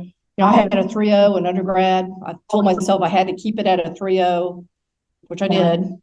I had a 4.0 in graduate school, but most everybody gets a 4.0 in graduate school. For some reason, the professors maybe are nicer to you then. And I think also, I found that passion. I really wanted to understand hydraulic fracturing. And so I took every course I could. I took every course that Dr. Holdridge offered. I took every course that Dr. Lee offered. I had to learn how to program, talk about sink or swim. I didn't know how to program, writing Fortran code. Now it's, Python and all that, but you do it. Right? You do what you need to do. After that, I got a job with Mobil. I got to go out to the Permian Basin. Great experience. Work in the field. I think I worked in the field for another 8 years before I moved up. I went to Gulf of Mexico from there, New Orleans. So I'll go over this. In Norway, I then was asked to go to Norway for the company. Exxon took over. I didn't put Exxon in here. I worked for ExxonMobil for a year. Different culture. So I took a job with BP. BP offered me a job in Norway, and it was a step up, still doing my passion. And I worked for BP in Norway, and then I came back to Houston, did Deepwater Gulf of Mexico, right up into before Macondo happened. So that was another look right there. I then went to Southwestern Energy, and I worked 10 years at Southwestern Energy. I didn't know a thing about unconventionals, to be quite honest. Well, I sort of did. You know, my master's thesis was on the Marcellus Shale. We called it the Devonian Shale back then, trying to optimize it. But that was back in 1987. I hadn't looked at the Marcellus, I don't know, 30-something years. And here I am looking at it again. So 10 years with Southwestern Energy, you know, great experience. And then now I have my own company, and it's very different. You know, you work for an operator and everything you do is for that operator. All the technology you're focused on, you know, bring it to that company. Now, when you have your own business, all the knowledge that I have, hey, I'm willing to share. Of course, I charge at an hourly rate, but I will share my knowledge with you and help you make you and every other company the best wells that you want to have. So great career. And I did it, you know, with the oil prices going all over the place. You know, when the price was down to negative whatever it was in 2020, when I went into graduate school, you know, this was adjusted for inflation, it was at $6. And that's sort of when I sort of, you know, said a prayer and said, you know, thank you, Lord, for pushing me into graduate school. So, let's see, hit the right button. So one of the big questions I had, you know, when I graduated specifically from A&M was, you know, which career path? You know, people would talk about a technical ladder or a management ladder. And then we'd also talk about, you know, do you want to be that, you know, expert or that generalist? And I remember asking in my, you know, I was working for Mobile, I'd ask these people who'd been there forever. I said, should I be that generalist or should I be that expert? And they said, well, what do you want to do? And I said, well, I want to frack wells. And they said, well, go frack every well you can. So I did.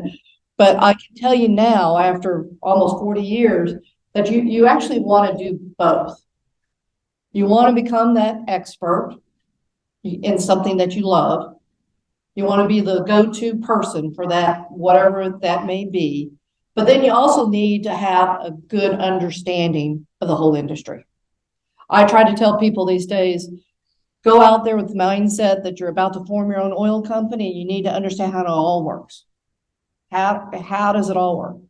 You know, from drilling the well to completing it, to doing the analysis of it, the financials, hooking up the pipelines, selling it, everything.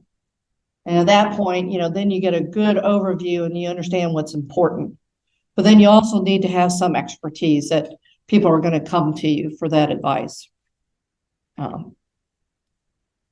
I just threw this up here. You know, they make it look easy. You know, they say, oh, you can go the technical route or you can go the management route. And this just sort of shows it. But it isn't easy. And it's usually not just a straight shot up one ladder or the other ladder. Usually you're going to be jumping back and forth. And so what I thought I'd just show here is sort of my career path and how I got there. So I sort of have it broken up to technical ladder on the left and management ladder on the right. Of course, I graduated from LSU, which was great. I have one daughter. Well, we'll get to that story in a minute. I went to the Western Company. I got that job. Yay. Worked out in the field. Field work's important. As much field work as you can get it on there. I then went to Texas A&M, got my master's in petroleum. And from there I went to Mobile, and they sent me out to the Permian Basin. And after 10 years of the Permian Basin, I was actually calling it the permanent basin. I was like, will I ever get out of the Midland? But let's see. I started getting active with SPE as well. So when I was at A&M, Dr. Lee made the point to tell us that it was important for us to give back to industry. And it was also important for you to document your work and that you should be writing papers about the good stuff and the bad stuff.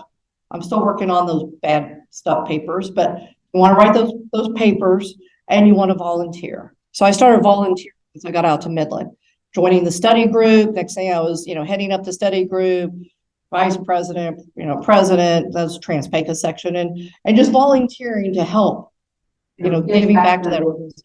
I also got married, so there's life events too along the way, right? From there, I went from just working out in the field. Actually, I was in Crane, Texas for 2.5 years. So I drove from Midland to Crane for 2.5 years, which was 50 miles each way, for 2.5 years. But I got to work the field. I think Pippa made the comment that, I was out there and I could just make decisions and get it done. And I didn't have anybody telling me, no, I couldn't do that or that. So you learn so much. And you also learn to respect those field people. They may not have a degree, but they know a lot. They may not know exactly why something works, but they know what works and what doesn't work. And you need to listen to them. If you listen to them, one of my good friends, John Blevins Sr., was a well site supervisor. And the first job, I was told to write a procedure to recomplete a well and then give it to the well site supervisor to do it. And I was like, So this guy's out here all the time, and this is the first time I've ever done this. So I went, found him, sat in his pickup truck, introduced myself, and I said, hey, I need to recomplete this well and write a procedure. I said, can you tell me what we need to do? And he basically just told me step by step, okay.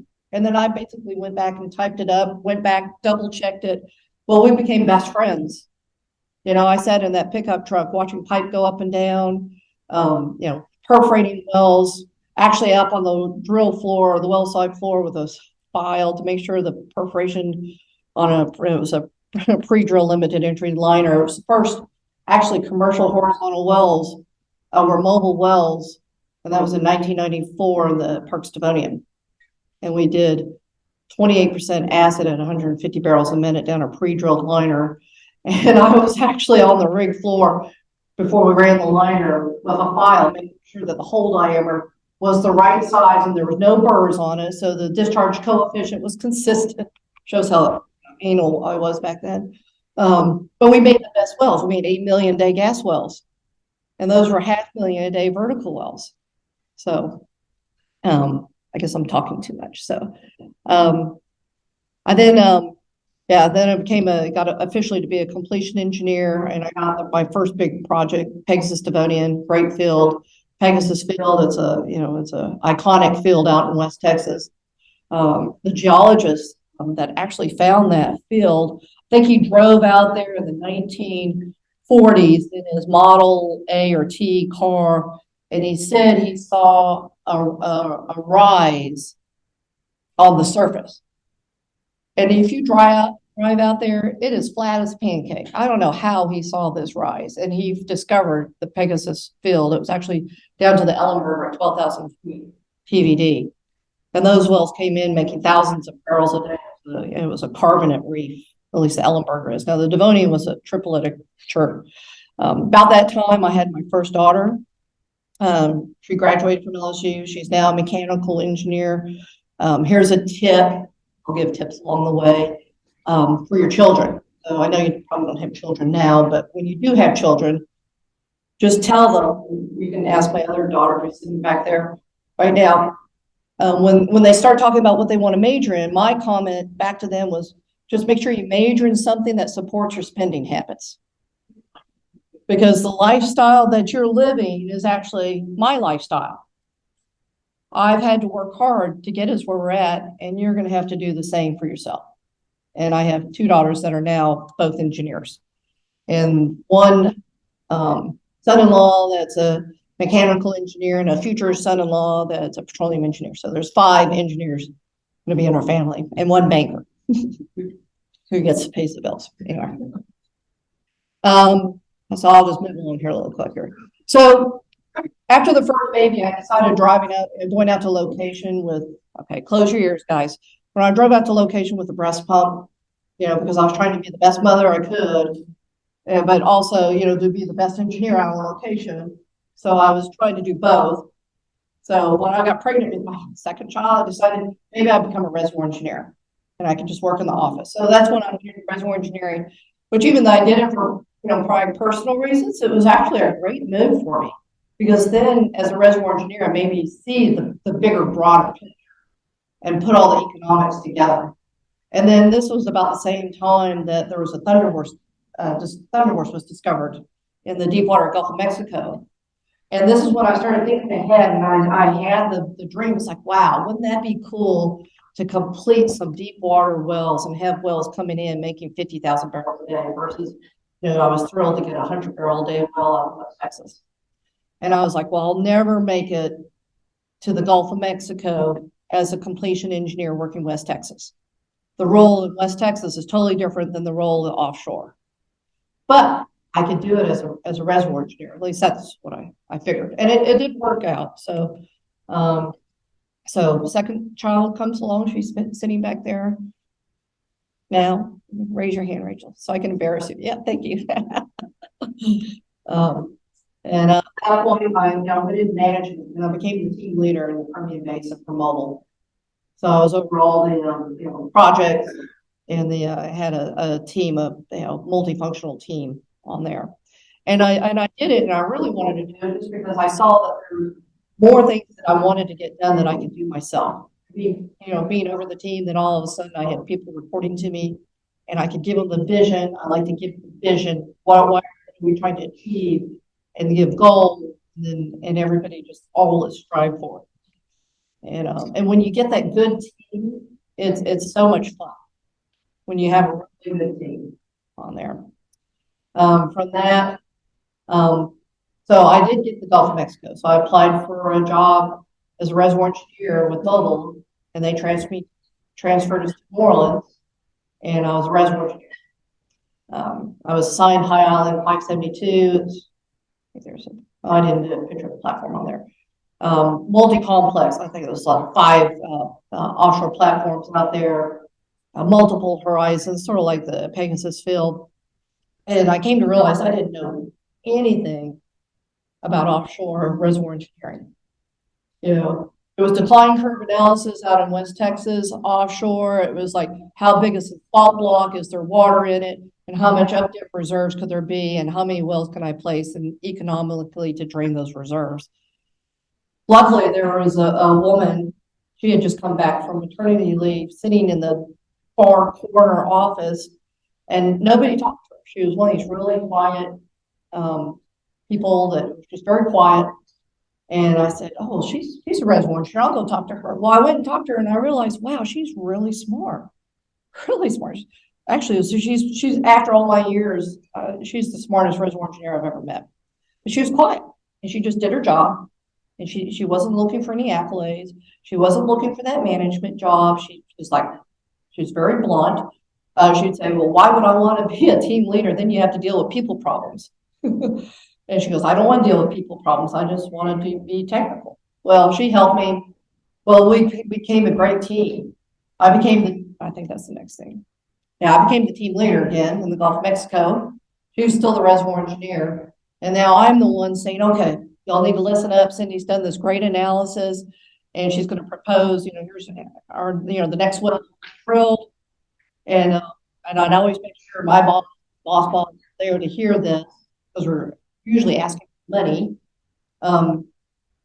And she would just quietly go through it.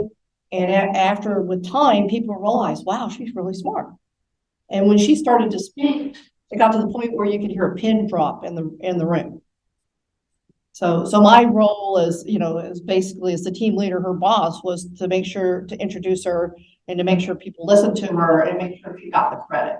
She ended up going on, and she became the appraisal reservoir engineer for this big Caspian Sea project. I think it had 40 billion barrels of oil in it. The Hague, her and her husband and their son.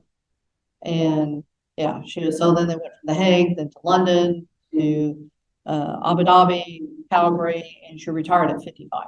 And her husband retired at 50. He was an engineer as well. So I'm still working, but I'm only 30. Yeah, so from Gulf of Mexico, I was actually asked to go to Norway. And so I went back to the technical rounds as a senior completion engineer, but I was seconded to Statoil or Equinor now on there. They were trying to frack wells in the North Sea, and they lost that expertise.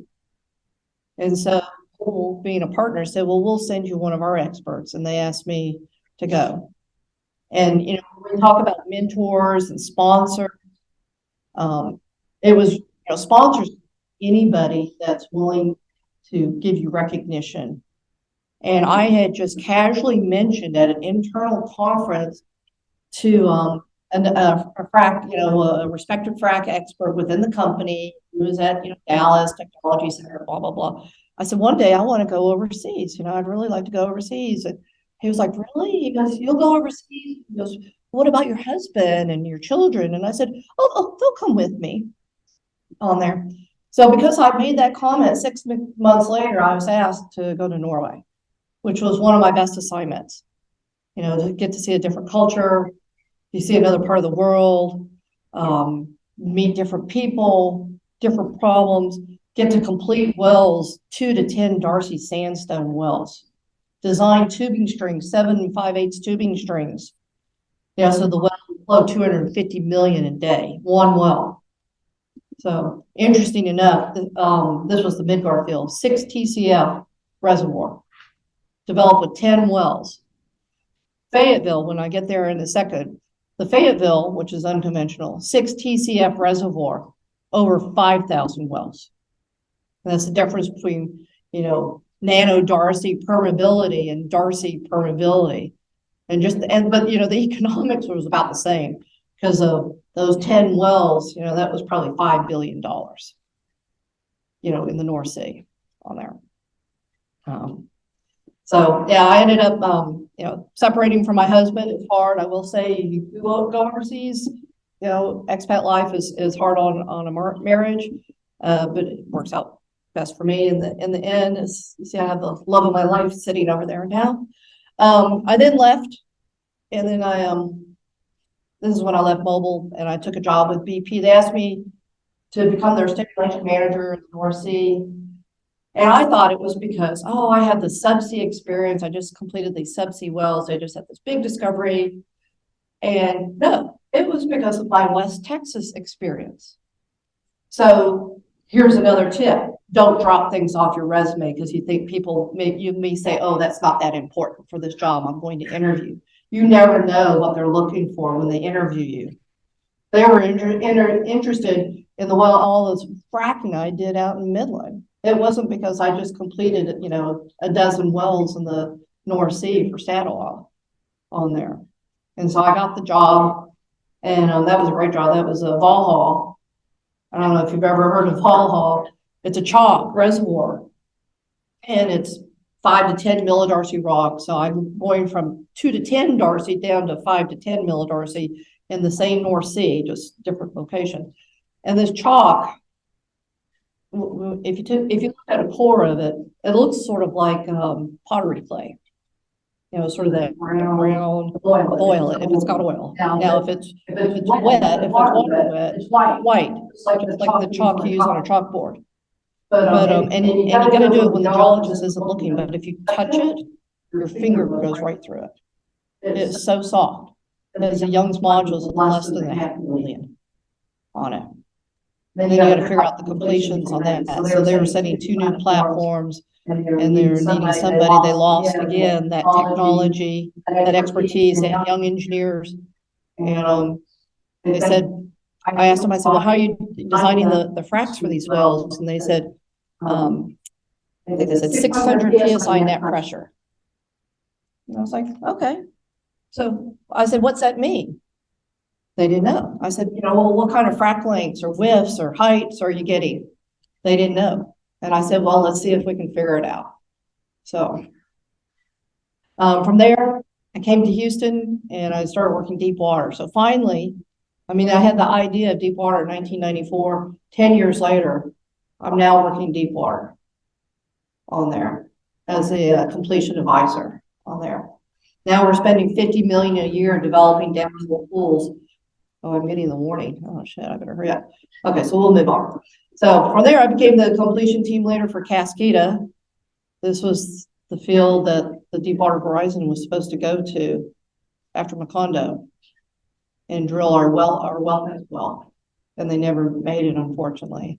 I had left BP just 2 months prior on there.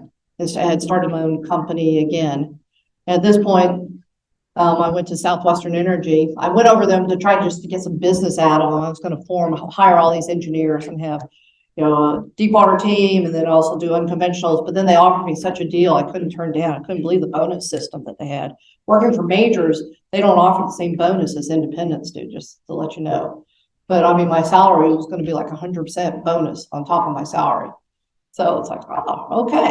And then I also got married too. So from there, I went in as a completion expert, worked at Fayetteville. It was fun, 500 wells a year. And when I showed up, still at this day, I was still asking, well, what's happening down hole? What do these fracks look like? And on there, I heard fracture complexity. And I was like, oh, okay, what's that? And what I came to realize is this is what I call opinion-based engineering. It's engineers that they form their own opinions, but they don't really have any solid, evidence to prove it. They have maybe some little piece of evidence, but no real strong basis. Because I got a different definition depending on who I talked to on what fracture complexity was. So then I was like, okay, well, how then the mind engineer, how do I figure that out? So then you go, and I got to do large block experiments. I dug up outcrop, did stress strain frames and did proppant transport testing. And yeah, well, I will tell you that there is fracture complexity in the Fayetteville, just like the Barnett similar reservoir. And to me, it was almost like if you take a hammer and hit tempered glass. It literally just looked like it shattered in those blocks. Every other block testing we did, like Marcellus, Mancos, the Eagleford. Well, the Eagleford had a lot of weak bedding planes in it. Were basically planar. Sorry, I'm getting the nose over there. From there, I became the completion chief. So now I'm, moving. And then from there, I got promoted to the strategic solutions director. This was around 2014. And we Southwestern launched their freshwater neutral initiative. So this is one of the earliest ESGs initiatives I would say in the oil field. And this was, I headed this program up. This is where we offset all our water production, because we do use a lot of water in all the fracking we do, with conservation projects. And so we planted 60,000 trees. We removed dams. We cleaned up the Chief River, the Archie Fork, multiple river streams from, coal mine, acid water. Yeah, it was a great program. Totally out of my wagon wheel. But, I've learned how to put a good team together. You put the right people. You don't have to be the expert of everything. And then from there, I became the director of technology for Southwestern Energy. And mainly we'll focus on the Marcellus. And we did a lot of fun stuff there too. Lightweight proppants, who knew?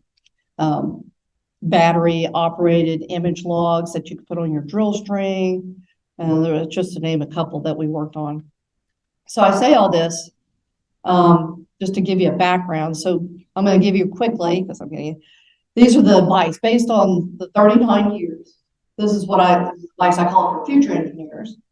Okay, you haven't graduated. So in university, grades are important. Okay, that was Teresa asked me that question. Do grades really matter? Yes, they matter. Get to know your professors. So my relationship with the professors here at A&M, you're so blessed. You have some of the smartest industry people right here at your beck and call. Get to know them. Get to respect them. Okay, let them know who you are and stay in touch with them. Be involved. Okay, have those extracurricular activities. SPE is important. We talked about data analytics. Data analytics is important, but also I think the business side is important as well as engineering. So if you can take a finance class, the PDP program here, what an amazing program y'all have here. If you can get in that, I would recommend it. And then have fun. These are some of the best years, believe it or not, that you're going to have. But remember why you're here too, right? And then when you get that new job, when you go to interview it, here's my tip. So I used to head up recruiting for Southwestern. So We do, at least we did, I don't know about others, but we did call potential candidates based on your GPA. At the time, we had I can't remember if it was a 3.0 or a 3.2. I know some companies, I think Exxon's a 3.5, something like that. But when you're looking at 200 resumes and you got 16 time slots, you got to do something to do that first call, that first pass. And that's the first thing that we do. Past internships are important. And when you do have those internships, you want to have some sort of story to go with it, project to talk about results, something that you can talk about in your interview. You want to have extracurricular activities listed on your resume. If I saw somebody that had a 4.0 and that's all it said, I was like, oh, they're just probably a nerd, and I'd just skip them. I'm just being honest. And then you want to show leadership skills, that make something that makes you stand out on there. So, get active, become heading up the committee for the trap shooting contest or the happy hours or during the football games for SPE or be on the equestrian team or something, that makes you stand out. So, and then entrepreneurship. Some of the candidates that we liked had started their own company. They were, started their own landscaping company and they're mowing yards or doing something, and it just made them stand out. And you get your foot in the door for that interview. Okay. And then here's my advice for, once you get that engineering degree, you get that first job in that early career. So some of this you've already heard, get field experience. Get as much field experience. And that's going to be quite honest. You're going to have your education as your foundation, your field experience. I can still reflect back when I was working out in the field for the Western Company and rigging out iron and, remembering in my mind, frac tank, suction hose, blender, discharge hose, blah, blah. I can just see it all mentally because I was there over and over again and I know how it all works. I still go out there. I was out there. That was just a few years ago. And then do something that you have a passion for and become that expert. Have an inquisitive mind. I think I heard that today as well. I always ask the why. I'm not embarrassed to say, well, what's happening? Or can you explain that to me? Even to this day on there.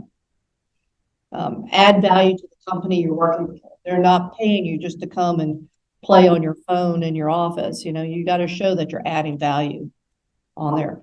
So I used to say, stay close to the wellhead too. That's another good tip. It's easy to show value when you're close to the wellhead. Whether you're the production engineer keeping that well producing. This one I just also. Okay. It says the Zoom meeting is ended. And I lost myself. I think it's. Okay. Raise your hand. Go for those big projects. That first project that I briefly mentioned, the Pegasus Devotion, I went to my boss and said, I can do that. Let me do it. And he gave me a chance. He gave me that shot. Think ahead. What do you want to do? Sometimes you have to think ahead and sort of say, okay, if I really want this, what are the steps or what are the rules I need to have for me to get there? On there. And it may take you 10 years to get there. Don't give up. Persevere. I think that's probably one of my best traits is you persevere. Especially if you're out trying something new. It never, I can tell you, it almost never works the first time. But then you find you learn something from the first time, you fix that, you do it again, something else breaks, you fix that. You just don't give up. Share your knowledge, give back to industry. I think it's important. I've written, I'm not a professor. I'm amazed at how, Dr. Lee, who got the Legend of Hydraulic Fracturing, he's authored or co-authored 224 papers and 16 textbooks. I think I'm at 18. So I'll never get where he's at, but I don't have a bunch of graduate students writing the papers though. But share your knowledge and write those papers. I think that's important. And then, find those smart people and learn from them. And a lot of times those smart people, if you'll sit down and listen to them, those become your mentors. If that's what you are really interested in, you want those to be your mentors.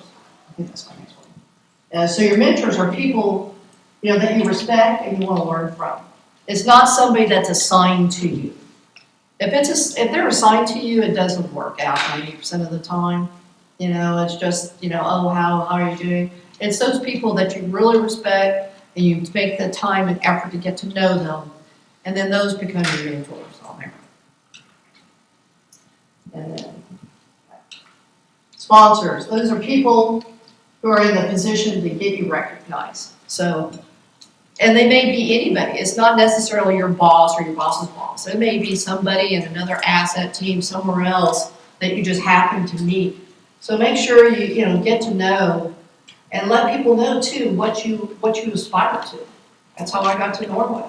I just mentioned that I wanted overseas, at an internal conference, and I got it. So, and then give credit where credit's due.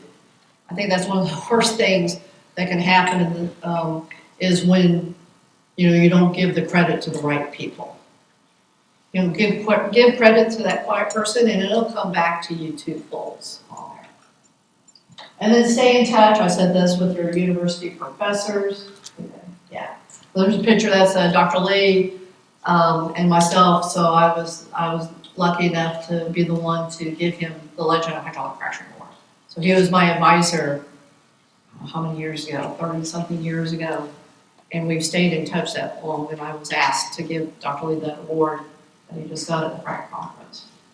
And then volunteer to support your professional organization, i.e. SPE, and that's going to be the leading charity.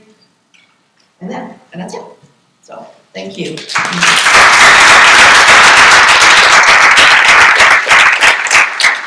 Thanks for the presentation, Ms. Olson. I don't think we have time for questions, but I appreciate you going into the detailed adventure of your career, and I think it sheds light on a lot of the advice that you provided with us today. My hope is that the advice that you shared for early career is applicable for our industry professionals in the room as well. So thank you very much for your presentation, and yeah, really appreciate it.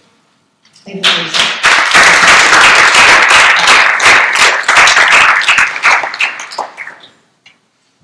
As a petroleum engineer advisor with ARCO in Algeria, North Africa.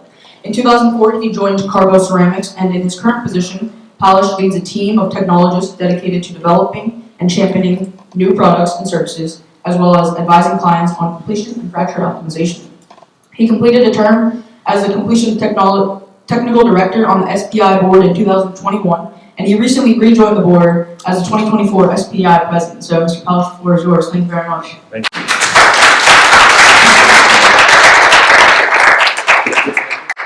Just click, I'm good.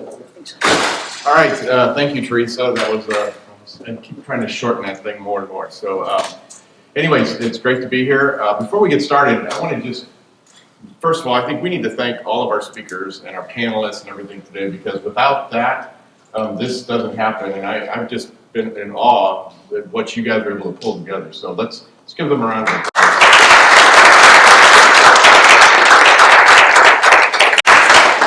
And then the second thing is, I think the organizing committee did a great job here too. So I just came back from NAS, which is North America's Student Symposium, and I watched what the students did there, and now I've watched what you guys have done here. And one thing I can say for sure, and I think those of us who are in the industry now would agree, our industry is in really good hands. I'm super excited to see who's going to be entering our industry in the next 2 to 5 years. So I'm extremely happy to see that, and congratulations to everyone for taking part in this, and also, again, for doing a great job of putting this on. So I was asked to kind of close things out and talk a little bit about creating your energy future. So the first thing I want to make sure that you guys take away from this conference or this event is congratulations. Okay, I hope you've heard this today of how exciting our industry is. Okay, you're joining an industry that's not only helped the humanity in the past, but also is currently doing so, and we're going to be critical to the future. I mean, we're the ones who are uniquely positioned to provide accessible and affordable energy that's reliable and secure, and is becoming ever more decarbonized and green. So it's a threefold challenge that we have in front of us. And your schooling has prepared you for this. And as you get out, and I think you've probably heard this in multiple speakers today, that you have the world's at your fingertips. And that what we do is very important to humanity, and so you should be proud of yourselves. You don't always hear that, so if you take nothing else away, I hope you take that away. So this is just a short list of some of the things that are some of the oil and gas and resources that are available to us right now that we still have yet to figure out how to get out of the ground. Okay, if you look at heavy oils and tar sands, Ron, you probably are aware of this in Canada for sure. There's a tremendous resource up there that we know of, but we still need to figure out how to get out of the ground. And guess who's going to figure that out? Unfortunately, it's not going to be me. Okay, I'll probably be retired before that time, but it's going to be those of you in this room. And this is just a small list of the things that are still out there. So anybody who thinks that oil and gas is going away or we're running out of it or what have you, we have got a plenty in the ground that we know of, and there's still the things that we haven't discovered. Several speakers have talked about this already today, but we also continue to green and decarbonize our operations. So we do both. Okay? This is the list of them. You've heard some of the speakers today talk about some of the things they're doing. In addition to increasing recovery, they're also looking at decarbonization. This is why I say that we're the ones who are uniquely positioned to solve the energy challenge. So some of the things you've heard today, I think, fit into this slide, but what are my thoughts on how you create what I call your energy future? So first of all, you need to stay current in your field. So that means in petroleum engineering, in the industry that you're in. But as you've heard from several speakers today, you also have to adapt to the ever-changing needs around you. I think Erica called it shifting, okay? But you have to be able to adapt. The third thing you have to be able to do is collaborate.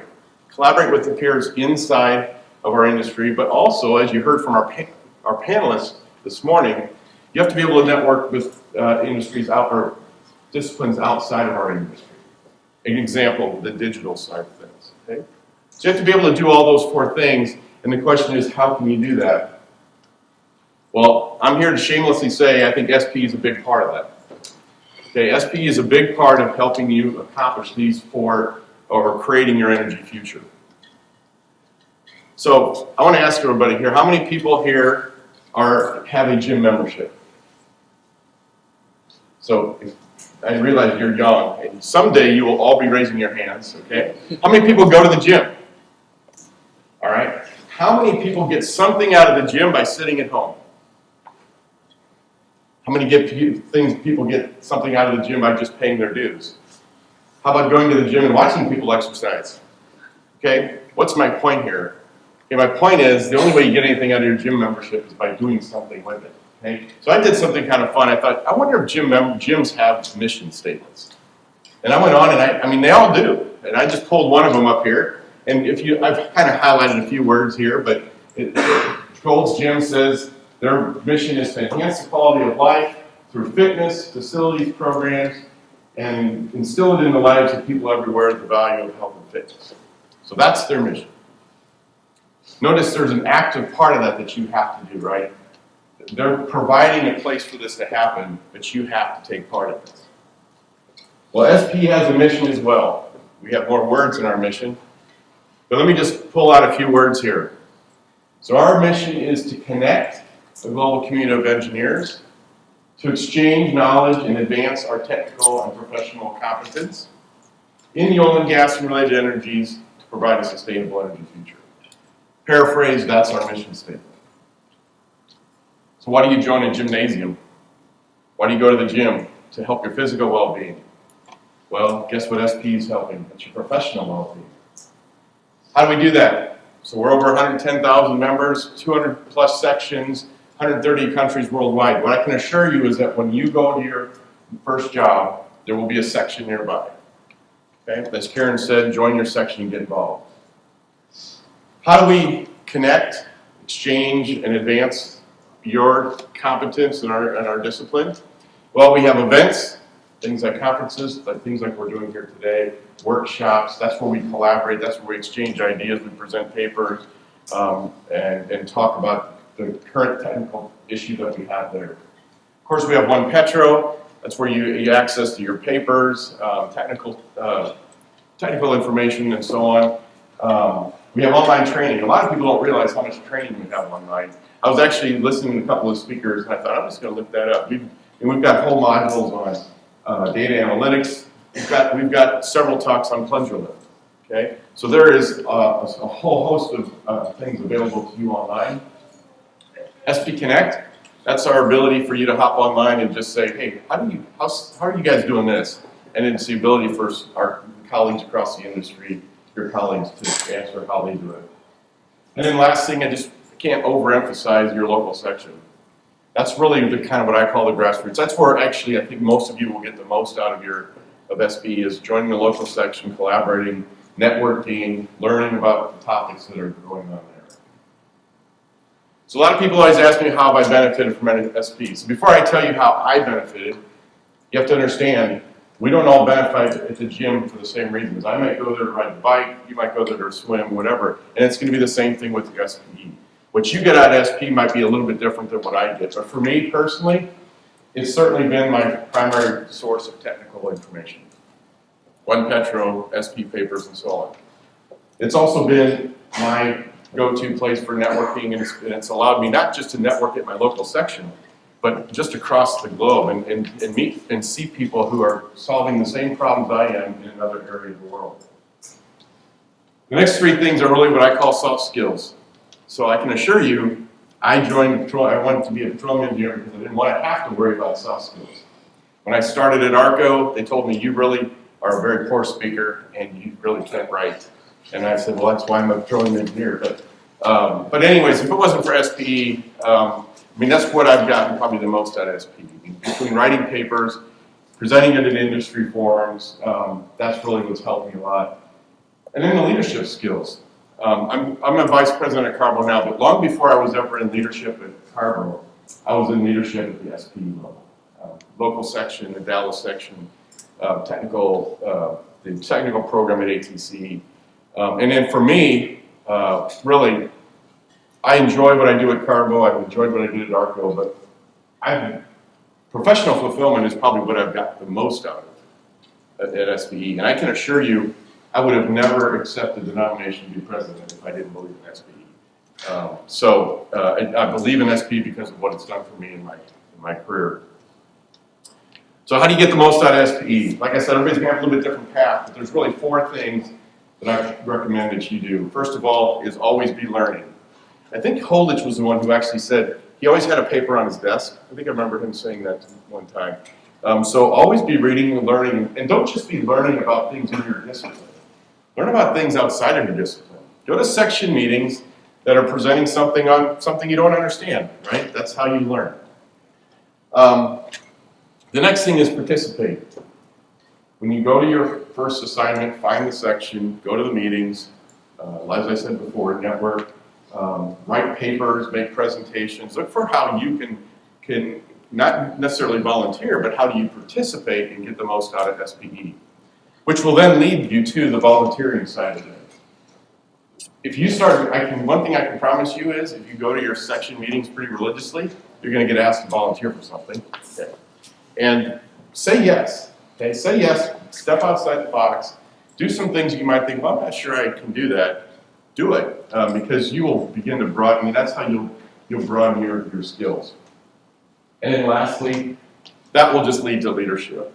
So look for ways that you can lead a small committee, lead, like Karen said, lead the ski, or the clay shoot, what have you. But look for opportunities to lead, and before you know it, you'll be leading your section or maybe even further than that.